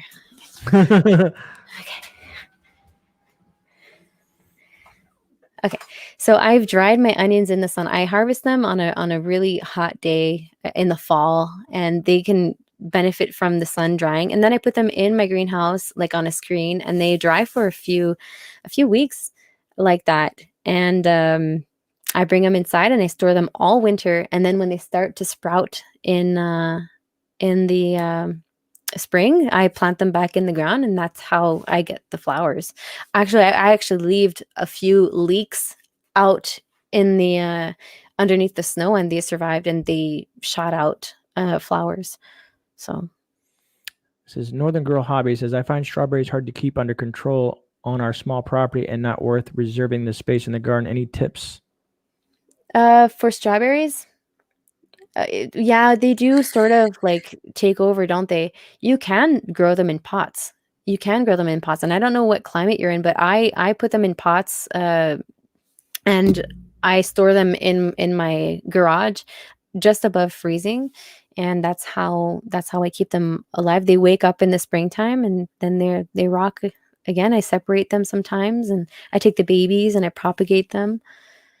That would be like if you have a small space, grow them in pots. You can use the bubbles on top of raw honey like hydrogen peroxide. Interesting. Yeah, it's very I think it's like this it's very antiseptic, isn't it? Yes. You know, I put some on my horses when they have and I put raw honey though. Like I don't put the pasteurized, and I'll put that on a boo-boo for my horse. yeah, I call them owies and boo-boos myself. Strawberries do good in a tractor tire. Oh, yeah, that's a good idea. What? So I'm assuming that he's taking the big tractor tires Oh, yeah. and then growing the strawberries inside there. Yeah, but the babies are still gonna sprout out though, and they sort of like get out of control. So I go through and I pick out all my babies. You can take off the babies too if they get out of control. Just cut them. Like if you have too many, but make sure to replace your strawberries every 3 years because they produce in their prime for 3 years, and then you have to use the babies and plant them out so that you'll get the maximum yield every every year. So These are some great questions. Thanks everybody in chat for some of these questions. They're intriguing to me, and I'm glad Mallory can answer them because I personally can't. This is what's fun about this is learning as I'm interviewing people. Like I emailed Alaska Prepper because I'm thinking about investing. I don't know what you think about this, but I'm thinking about you ever heard of here? I'm assuming it's worldwide, but you ever heard of cryptocurrencies? oh yeah, the internet sort of Yeah, money. Yeah, I've heard of that. he's a master at it, and I emailed him because I want to know a little bit more about Dogecoin, because it's really really cheap right now. And years and years and years ago, Bitcoin was the same price, and if you had it 10 years later, I would be retired with this massive homestead, with millions of dollars at this point. You know what I mean? Yeah. So I'm trying to find like a way to invest. It's a Yeah. little bit because it's like 5 cents a share or 5 cents a coin or however that works. Okay. So even $50, $100, throw it at that and just see what happens. Yeah. Yeah, you never know. I've Who's lost more of that in Vegas, so I mean, Be Charming? You had some good strawberries tonight, Be Charming. That's awesome. And I love the subs. Do you interact a lot with your subs and stuff like that? yes, in chat I do. It's sometimes it gets crazy in the chat in my live chats. It's really hard to keep up, and I try to say hi to everybody, but sometimes I do miss a few people, which I usually go back and rewatch them, and I'm like, if I miss somebody, I'll be like, ah. Yeah, no, I agree. I can't tell if I need more coffee or sleep. Grim, it's probably more coffee. I think I heard coffee. I think I heard on one of your I went to watch one of your live streams one day, I think, and you were talking about poor man's coffee, the dandelion root Yes. tea. I'm curious about that because I want to try it because North Shore, I think it's North has been telling me this. North Shore has been telling me that it tastes exactly like coffee. It's the root of the dandelion, correct? I think it tastes more like nutty than coffee. I tried it, like I did a video on this, and I haven't come to be able to finish it because I still like I had an idea of doing roasted in the oven and roasted in the cast iron, and which one is better, right? And True. I can't decide, and I just haven't been able to finish the video, but it tastes really good. So I mixed them both together, and I was like, yeah, maybe this video I'll just use this footage on somewhere else. Yes, Stealth Survivalist. My live chats are more the informative, like I really like to dig into my guests because I want to get that information out there to folks that are watching or even people that watch it on the replay. I usually try to stay away from a lot of the political jargon and stuff like that. Everybody's done it enough. These skills that I think people need to have, like Mallory has, and with gardening and homesteading, I think it's extremely relevant to us that may not know how some of this stuff works. And that's why I say people like you should sub to her channel because of the information she's providing for people. Thank you for that. Yeah. I just wanted to say, engineering. I love your name. I just don't feel like I can say it. But add dandelion to your regular coffee to make it last longer. That is a good idea because it is laborious. Like it is a lot of work to get all the dandelion roots out of the ground. And I let them all in the garden this year so I can pull them out in the fall. But man, was it a lot of work for just like a little tiny. Here, I'll go get my. And chicory actually tastes more like coffee than dandelion root. You're right. I'll be right back. I'm here. Grim. I know. Grim is. Grim, I want you to. I'm waiting for you to try. Well, I guess you want to. If you want to store it, that's fine, man. But I just really, I'm gonna have to. I'll send you another brick, Grim, just so that you can try the Cuban coffee. I want you to try the Cafe Bustelo, man. It's just, it's what I drink every single day. All right, so this is chicory, right? Okay. And it's like instant coffee. And I think with the amount of dandelions that I had, which was like a huge bowl, and once it was roasted and everything, it gave me this much. Wow. Okay. And oh, it smells so good. It is really good. It is a delight. It really is. And so I'm savoring it and I am trying to use it slow. And when Ben uses too much of it in a tea, I'm like, I give him the eyes. Because it was a lot of work. Oh man. Grim is like, he's my comedy relief, man. He's hilarious. So Dandy, where did I come on? Where did it go? Here it is. So dandelions are better for wine. Interesting. Oh yeah, and the alcohol content will be very high. So Really? be careful. I never knew this, man. This is wild. Yeah. Oh man, can someone drop Quebec Homestead's link in chat if you can, North Shore or whoever's in there? I think Deplorable is asking for her link. I mean, it's also in my description. If you guys don't see it, it's also in the description. I think what I'm gonna start doing is pinning that to the top of my chat every once in a while. Oh, I guess you can do that. I'm trying to think. I see Deanna Walters. Are you a Yoper? There we go. Thank you, North Shore. Thank you, John, and Northern Girl Hobbies. This is interesting. I made horehound honey and it helped my husband 100% this winter. Nice. But it'll be quite the thing when you I'm assuming you're going to do videos once you get your bees and all that stuff like that, right? Yeah, I'm gonna do some bee videos for sure. And I actually have a friend who is in Canada as well, and her name is Bees in Bikinis, and we're gonna do a collab video, and I'm gonna taste her she's just gonna send some to me, and I'm gonna do a live tasting once that's gonna be sent in, and she wants to come out to my homestead and give me some tips and stuff. So, and she's so funny. She's literally tending bees in a bikini. I'm intrigued. Yeah, she's funny. She's awesome, Liz. I know, because I know the homesteaders you were looking at in your last video, they do bees as well, right? Yeah, they do, and I had no idea, so that was really cool. Yeah, that was Thorhaven, and they were an hour and a half away from our place, and we were looking into that style greenhouse. So if the greenhouse that we have planned here will not be approved by the city, then we're going to go with one like that.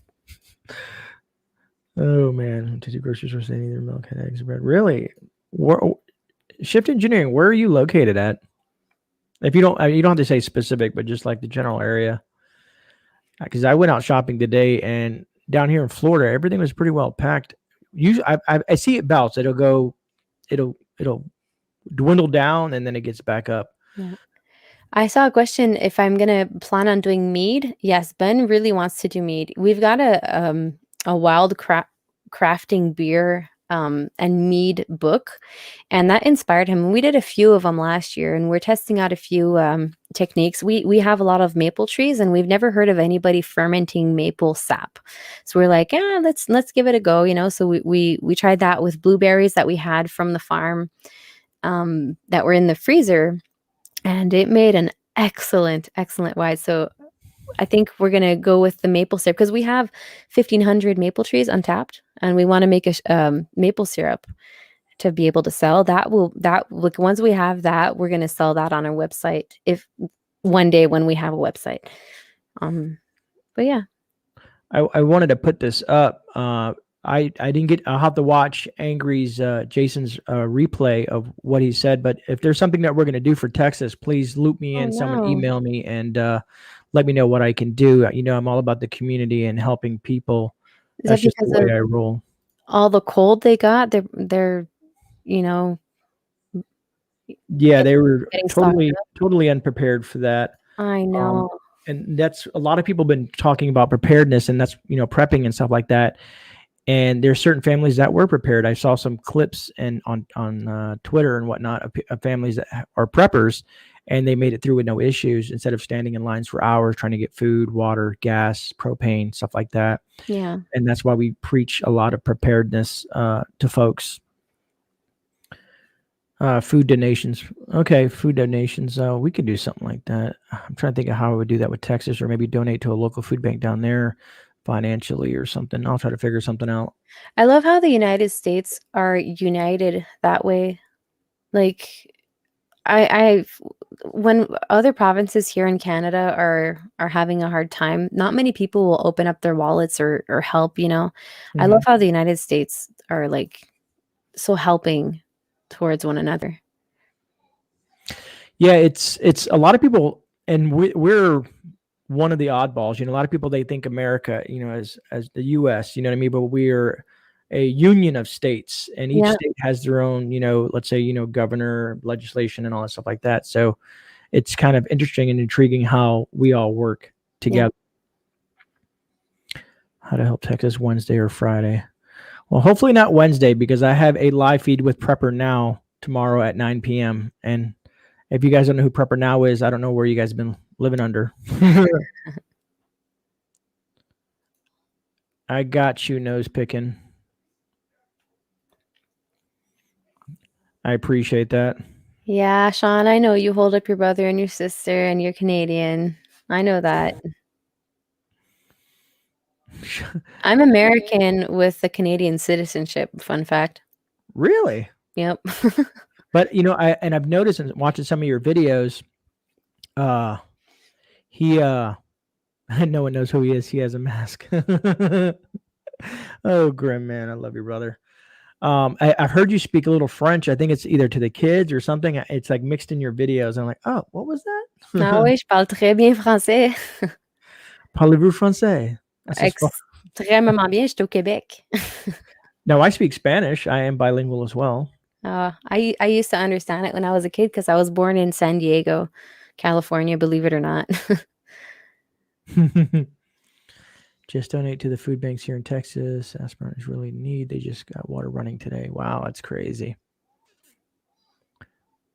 And it's crazy. So, and this goes back to what's been going on all over the U.S. and possibly the world. Like I know Japan had an earthquake again. We had the wildfires in California. We had the derecho in Iowa. I know over in China and some of the other Asian countries, they had massive floods that destroyed a lot of their crops. Yeah. Um, and then I have this weird feeling. Now, this could be, tinfoil hat thinking, but I have a feeling that me living in Florida, we haven't had a major hurricane hit the majority of the state and do anything bad in a long time. And I'm kind of concerned that may be a thing this year. I don't know, Oh, yeah.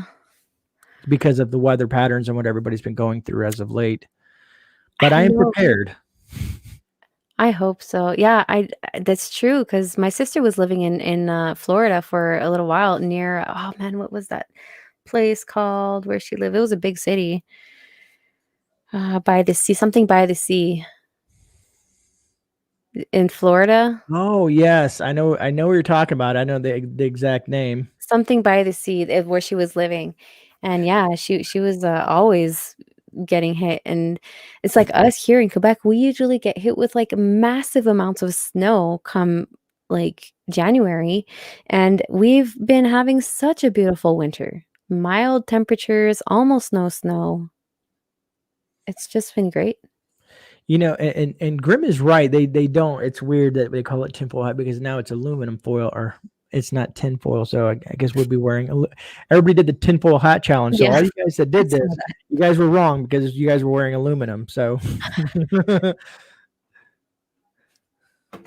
yeah, the global prepper. I understand that, brother. It's we are, as a country, we are divided.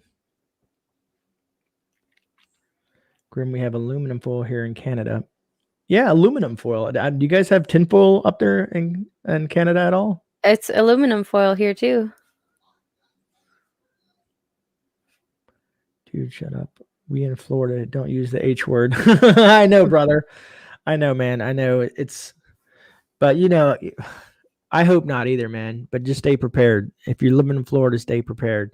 But Florida breeds preppers because we've gone through this so many times. Like, I think it was in '04, and that's what kind of got me into this whole game was we get hit by 3 hurricanes back to within a week of each other. They were just boom, boom, boom. Like, it didn't even give anybody a chance to get going. It was nasty. Oh my gosh, yeah. I'm sorry. I'm laughing because I had a thought in my head. I once, I think a couple months ago, somebody told me, "Hey, look up Florida man and then write the date of birth, your date of birth, and then, tell us what shows up." And in the chat, it went crazy, like all the things. I thought that was so funny. Florida man, and then you write your date of birth and see what happened. That's interesting. Yeah, you'll find a whole bunch of things. Quick tip about me is I grew up on an island. The southernmost part of Florida is called Key West. So I was an island boy for most of growing up as a child. And that was interesting. On an island? Like, Oh, an island. It's you ever heard of the Florida Keys? sort of. So they're a chain of islands, basically, of Florida. We're still Florida. Key West is the last island at the end of the chain, Okay. as they call it, the southernmost point. And I grew up, fishing and doing all kinds of fun stuff as things that you would do on an island. It's beautiful because we'd go at the end of the docks and you could look down 20, 30 feet and it's just crystal clear, the ocean. Yeah, it's awesome. It was But 500. so everybody in Florida pretty much has a boat then over there in the Keys, huh? Yeah. Speaking of boats, there's a place in Key West called Houseboat Row. It's all these houseboats on the water, and sometimes hurricanes have obliterated that section in the past. Oh my gosh. I couldn't imagine. It's We scary stuff.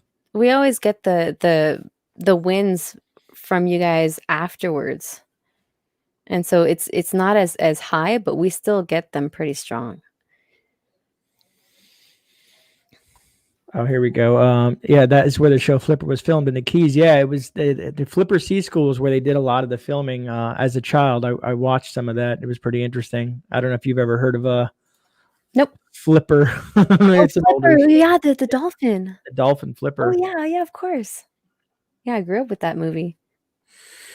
It was I know we've right in my time. I know we've gone off topic, everyone, but we've been here for almost 2 hours, so I'm pretty sure Mallory's getting. I say max another 15 minutes. That means we'll be here 2 hours. Everybody, we have 73 people in chat, so I figure we're entertaining in some aspect. 75. 70. Oh wow, it just jumped up again. Yeah. Thanks for being here, guys. Yeah, truly appreciate everybody being here this evening. I know it was a crazy night. I had no idea Jason was going. But it's the live thing. There's a lot of people going live all of a sudden now, so it gets complicated. If you guys want to know my schedule, whoever's in chat now, I go live on Tuesdays. I have moved it to 9:00 on Tuesdays, and Thursdays I do 10:30, which is when I get off of work, and it's just kind of a free for all. Now that being said, I am doing a live tomorrow at 9 p.m. I think Grim, if you want to verify Grim, he's going at 8:00. And then I'm going at 9:00 with my special guest, Prepper Now. I call it a special live because it's usually I don't go live on Wednesdays, but I had Alaska Prepper one Wednesday, and now I have Prepper Now this Wednesday coming. And I may have one more in the works. It's more Walking Dead related. I don't want to get too much more of that, but it'll be an extreme treat for folks. Their minds will be blown for a short period of time. Are you into the Walking Dead I now? love The Walking Dead, yeah, but I don't think I've watched the last season because we had it on Netflix, and then I had AMC for a little while, and I don't have it anymore. So I have to wait until, and I don't, I'm not much for streaming on my computer to watch episodes. So I think I'm one season behind. Thank you, Bonnie. I appreciate that. And I'm pretty sure Mal does too. All right, let me Oh, yeah, thanks. yeah, right. Yeah, it's true. You know, I like doing lives because I don't have to do editing. You know what I mean? It's Yeah, but it boom. still is a lot of preparation though. Yes, I do. I lay out notes. I do Yeah. my little. Do you when you do your live? Do you have like an intro like me where I did a little 17-second clip or anything like that? When I had the no, not anymore because I don't have the paid version of StreamYard. I Hmm. honestly just live stream on Wednesdays because I'm addicted to social media. And I sort of need my fix. And so I don't really have like that's why I was saying like really trying to get off of the live streams. So I'm probably gonna stick with one live stream a month, the first Wednesday of every month, and that's gonna be my live stream, like for sure that I'm always gonna be there. But then the other ones, I don't know. And like people have been asking me a lot. My inbox is full. Are you gonna get a members? Are you gonna get a membership? So I might do a membership for like a really cheap live stream once a month. Okay. That being said, I have no idea how to do the membership thing. And let me just check on my YouTube before I say this. How do I move this? Oh, never mind. It's pending. It's pending. So you guys have nothing to worry about. All I have is super chats. But I am working on. I did do the whole process of members. And for now, I'm just gonna call it Grey Nation. I'm But just are going they with that. gonna get merch? Yes, true. Yeah. So what I'm going to do with the memberships is like you're saying, Mal, is I'm going to do some member only lives, and I'm also going to do some member only videos, and also maybe some like follies, like bloopers. I think Yeah, people like to see some fun stuff like that, and some giveaways and some special stuff for those folks that are going to support the channel in that aspect. yeah. So once I have the members tab on my YouTube, I'll let you guys know. And I'm going to try to figure out what are the names and what are the tiers. I'm still working on emojis and all that fun stuff like that. And Grim, you're more than welcome to give me a call and help me with that because I'm confused. But I do have a Patreon. I only got 2 Patreons right now. Liz Rambo and Sheeple, I think, is my 2 Patreons. So right now everything is public on my Patreon. I was new to the super chat. The first time a super chat happened was last week when I got the super chat. I was like, okay, this is different. It highlights, it's big, Yeah, it's cool. That was entertaining. it's exciting. Um, I think you're doing. Sorry, I got lost in chat. You know how that goes sometimes. Yeah, North, only once a month, only for sure though, like for sure. Because I have a few friends that go on Wednesdays too, and they need the hours more than I do. So I'm gonna go support some other friends too. Yeah. That being said, if anybody who has a channel that's just starting out, that's small. I've only been doing this for December 13th is when I started my YouTube. I've had a tremendous support. A lot of people have helped me build my channel. Send me some merch, bro. So I want to say thank you to you, the subs, because you guys are the backbones of this channel. Yeah. I also want to say thank you to the creators out there that have pushed my channel and helped me grow.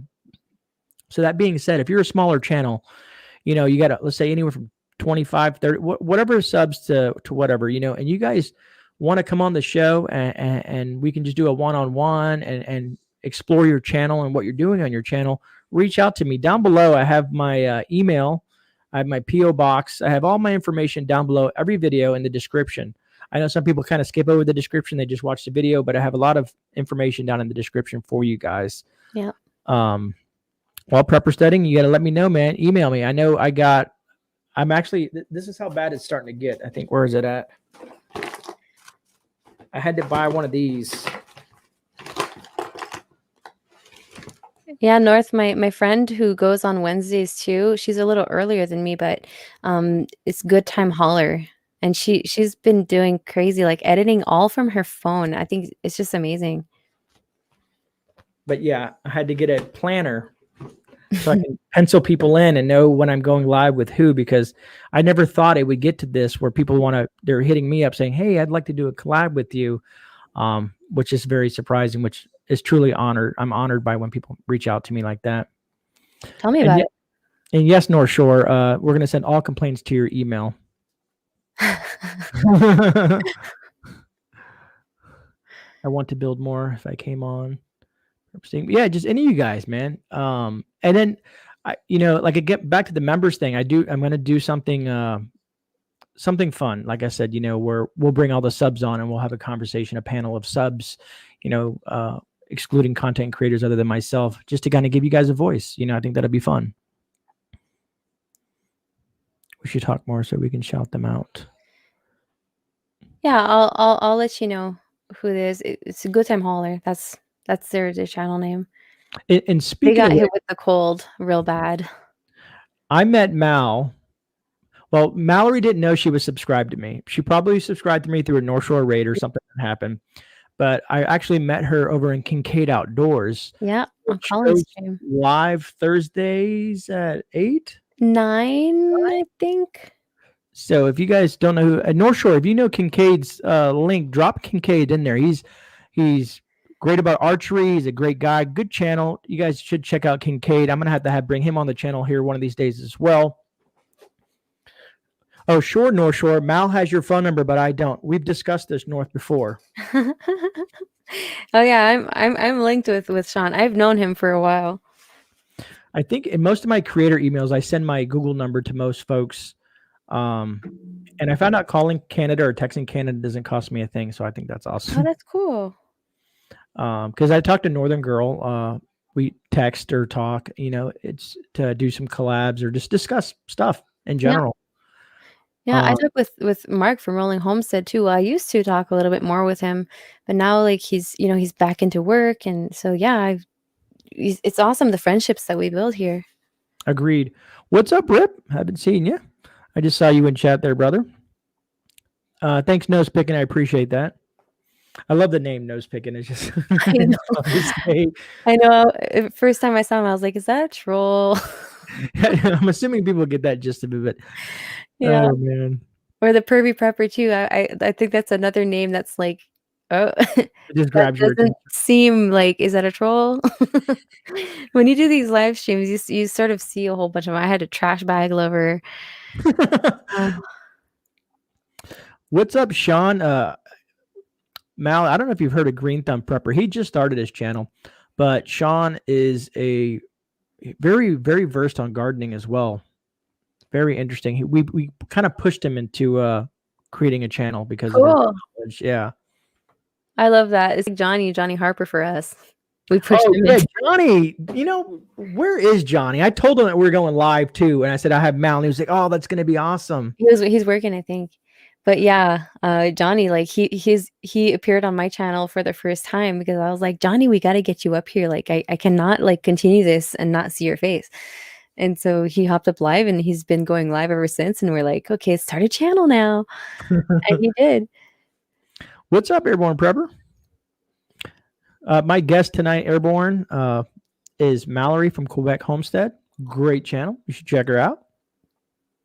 And Green Thumb Pepper. Green Thumb. I should just start putting this back up, right? I keep on forgetting I have that power.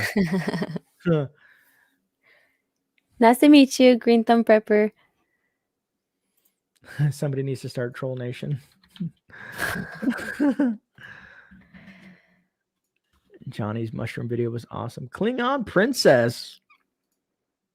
Oh yeah, you're such a baby channel. 55 subscribers, 56 now. Yeah, he's up and coming.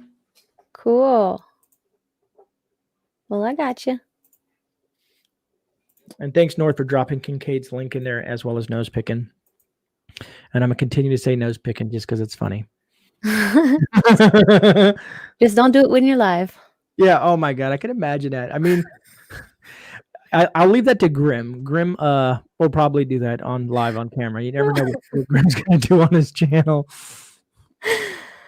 Oh my gosh, like I told you before going live, I took a little bit too much on a live stream the other day. I drank way too much. And I wish yeah, I would have caught that one. oh my gosh, I was not sharing that one out. But yeah, that happens sometimes when I'm alone and I don't have kids. Yeah. I always drink a beer on screen. At least one. Hey, you gotta pick. What did Grim say? If you want me to pick my nose, you have to check out my olive hands. Oh, Grim, man. Oh my gosh. Man, I can't believe we've been on for 2 hours, Mal. Yeah, I know. I'm used to going on for long periods of time though. Well, I used to be scared. Everybody's like, "Oh, you can't. Bring some of the best content." Oh, I got to put this up. Thank you, Stuart. You were awesome. Thank you for bringing some of the best content to the forefront of the tube and Quebec Homestead. Keep up the good stuff. We Thanks, appreciate Stuart. that, Stuart. Yeah. Yeah, I'm glad to be here. A lot of new faces, new names.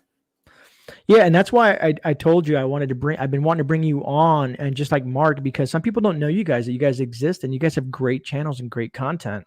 Yeah. Yeah, the live streams are great for like connecting communities together.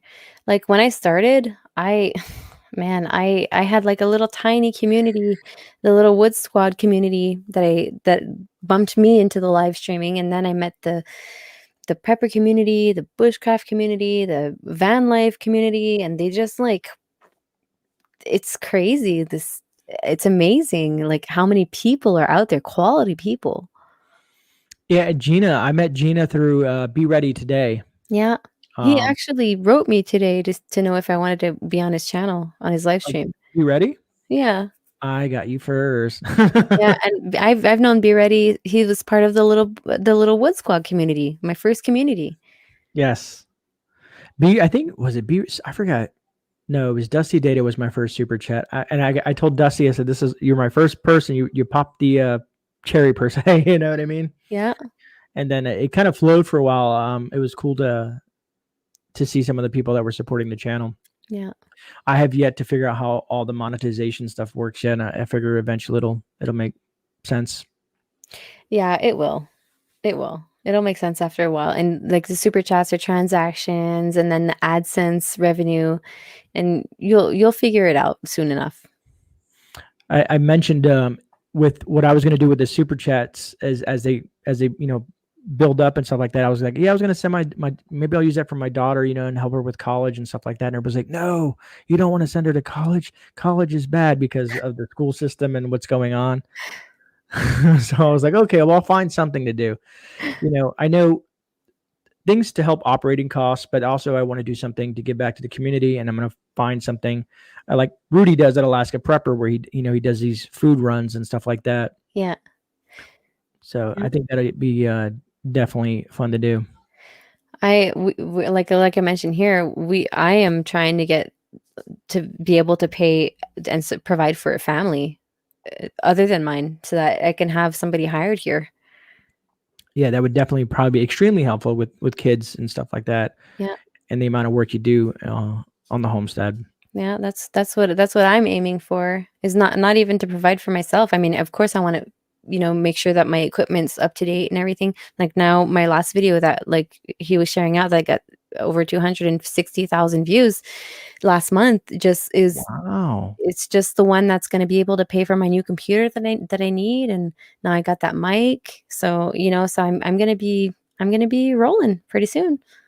Yeah, it's the money that the subs that you make from YouTube, it helps to enhance your content and put better content out there, because I know a lot of us, Yeah. and this is not, if you guys are thinking about starting a channel, all you need is your phone. You can start off with the phone and then slowly build your subscriber base and your content from there. So not saying that you need to have this equipment, but it's nice to upgrade as you progress through the whole YouTube platform. I got monetized with my phone only. That's awesome. And then, I had a drone too. What do you have? The Mavic Mini? Yeah. Is it the 2, 3, 4? No, just the Mavic Mini original. The OG. But you still get great content because I was pondering buying the Mavic Mini that I think is the 4 now that they have. And 2. 2? Oh, okay. See, I'm thinking of the gimbal because I bought the gimbal not too long ago, and that's the 4. Okay, yeah, no, the Mavic Mini. It's awesome, but it's very small. So I have a lot of wind. Well, the reason I didn't buy it just yet because I wanted something that could track me. You know, they have the drones that can track you and it You doesn't have need that the trapping, Yeah, I need the Mavic 2. but that's pretty pricey. Yeah, or you can use an application on your Mavic Mini, but if you crash using the follow me mode on that app, then you won't get your guarantee. Wow. Okay. Good to know. Because I've been pondering it. Drone troll. Thanks, mods. Oh, I didn't even know I had a troll. Oh, well. It happens, guys. There's always going to be someone that doesn't agree with what we're talking about, and we're just having a good time. So it sucks to be them. You ever get trolls in any of your stuff, Mel? I have, but I was highly inebriated when I got them, and I just laughed, and it was funny. But so yeah, I don't get them very often. I'm expecting them to roll in anytime soon, and especially with those raids that happen. You know, you meet a whole bunch of people, and sometimes there are a whole bunch of trolls in there too. So Yes, agreed. I've only got raided once, and that was by North Shore. Someone had mentioned that hey, I think Homestead Oz might have told North Shore that I was on, and he was like, "Well, we're going to go raid him." I've never been raided by, like, let's say, a major channel or something like that. Like everybody talks about Montegraph raiding people. I don't know if he's still doing that anymore, but he raided Colin not too long ago, and I was on panel, and then a whole bunch of people came to my channel from there. hmm, And so it gave me a boost, and I was like, "Wow, like, this is crazy," but, like, do they really watch? Like, I don't want people to subscribe to me if they're not watching, because for me, I mean, I don't care about the sub count, I care about the views. agreed. Like, and I care about the loyal subscribers, the ones that come back, And because those are the ones that are building the foundation of your channel, and they're the ones that are getting the clear statistics. If you're not able to get your subscribers to watch, then that's not giving a good view to YouTube. no, I agree, and that's why I look at the comments that I get and interact with those folks because they're watching the video, and you can tell what they're watching if they watch it from beginning to end because they're talking about bits and pieces of the video. Mhm. And I understand, if I do a 30-minute video, it's 30 minutes out of your life, but sometimes that content might be relevant. Like the video I just did was about foot care, and people are like, "Oh my God, I don't want to watch a video about foot care." But there was super good information in Mhm. there in regards to types of boots, types of socks, things that you can do for blisters, because people always forget about their feet. They don't realize how important it is. And I mean, you're Yep. on a homestead. I'm pretty sure you guys, wear specific footwear and Talking about it today, actually. see, so, and that's why I find it's relevant. So on my Medical Mondays, they don't get as much traction as they should for views, but Yep. I'm still going to keep on doing them because eventually someone might come across, and someone has come across. I'm getting the comments and they're like, "Thank you for this. I really appreciate that." So it's just that one person Yep. makes the video worthwhile. Yep. Yeah, when you're a small channel starting out, it's hard to find that, like, balance of how long of a video should I do towards the productivity that, all this time that I put in, and I always put in a lot of effort into my videos when I was starting out, and still now. That's why I don't post as often. It's because I really wanna get quality content out there. All right. But, Well, thank you, North Shore. I appreciate that, brother. He said he watched the vid. I was like, all I right. think I think the sweet spot is, like, 10 minutes. Yeah, and that's what everybody says, but I can't. I can't. I've tried because the amount of information, the relevant information inside some of these videos, it Yeah, just you can't do it in 10 minutes without skipping over important pieces. yeah. But but surprisingly, I did one of my Medical Mondays, I did mental preparedness, and I think that one may have had over, I don't know if I can pull it up here while I'm doing this or not. My channel. Mal has HD. What do you mean, Stuart? Oh, maybe the quality of your camera. Oh. Do you have HD, the paid for HD StreamYard version? I I have the paid for the 720. It won't Okay, HD. yeah. Our cameras make it look better than it normally usually is because I've noticed that. Hmm. But yeah, I had almost 435. I had 435 views on the mental preparedness. And then on the one about medications, almost 500 views. So it's still, for the size of the channel, they're doing pretty well. At least that's how I feel. Okay. You know, and like you said, a lot of people sub just to sub because they're trying to support you, and I understand that. But watching the videos, liking, commenting, really helps the channel itself more than anything. You know what I mean? People like, you know, that is the hugest thing. I just looked over. We got 3 dislikes, Mel. Ooh, there you go. Two likes missing to get 100. I know you guys can do it. Come on, guys. Let's hit that like button. We got 55 people in there. Has everybody hit that like button yet? Let's get over 100 likes. Let's make those 3 likes look bad. It was probably the troll that was in there, and maybe another. Oh no! Okay, there you go. All right. Thanks, guys. See, you guys are awesome. The subs are awesome. Plus, as well as all the other creators in here. Like I said, this is a great community with all you guys. Yeah. 104. All right. Well, it is past. It's past this 2-hour mark, guys. Oh, yes. Does anybody have any final questions or final thoughts that they want to ask Mel or anybody, or ask me or anything before we? That's cool, nose picking. That I've never seen that on chat before. That looks pretty cool. That is cool. I don't know how he did that, but that is awesome. But if not, we're going to end up wrapping it up. Took up 2 hours of your guys' time. I want to thank everyone, every single person in chat that's taken the time to watch us. And I want to thank you, Mal, for being here with me for 2 hours and dealing with my questions and all that fun stuff like that. And if you ever need me to come on your channel and have questions, you can drill me at that point, you know? All right. Sounds good. What's for breakfast? I don't know, Jeff. Probably eggs. I eat eggs every morning. Yeah, I got a French toast probably tomorrow morning.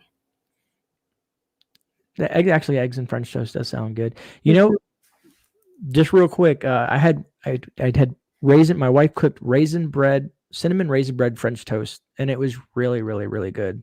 Yeah, that sounds good. I'm not much for raisins, but banana bread. Oh, I'm sorry.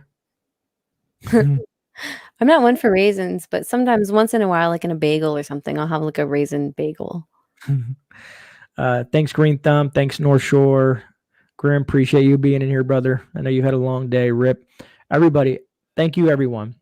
All right, guys. So we're going to wrap this up.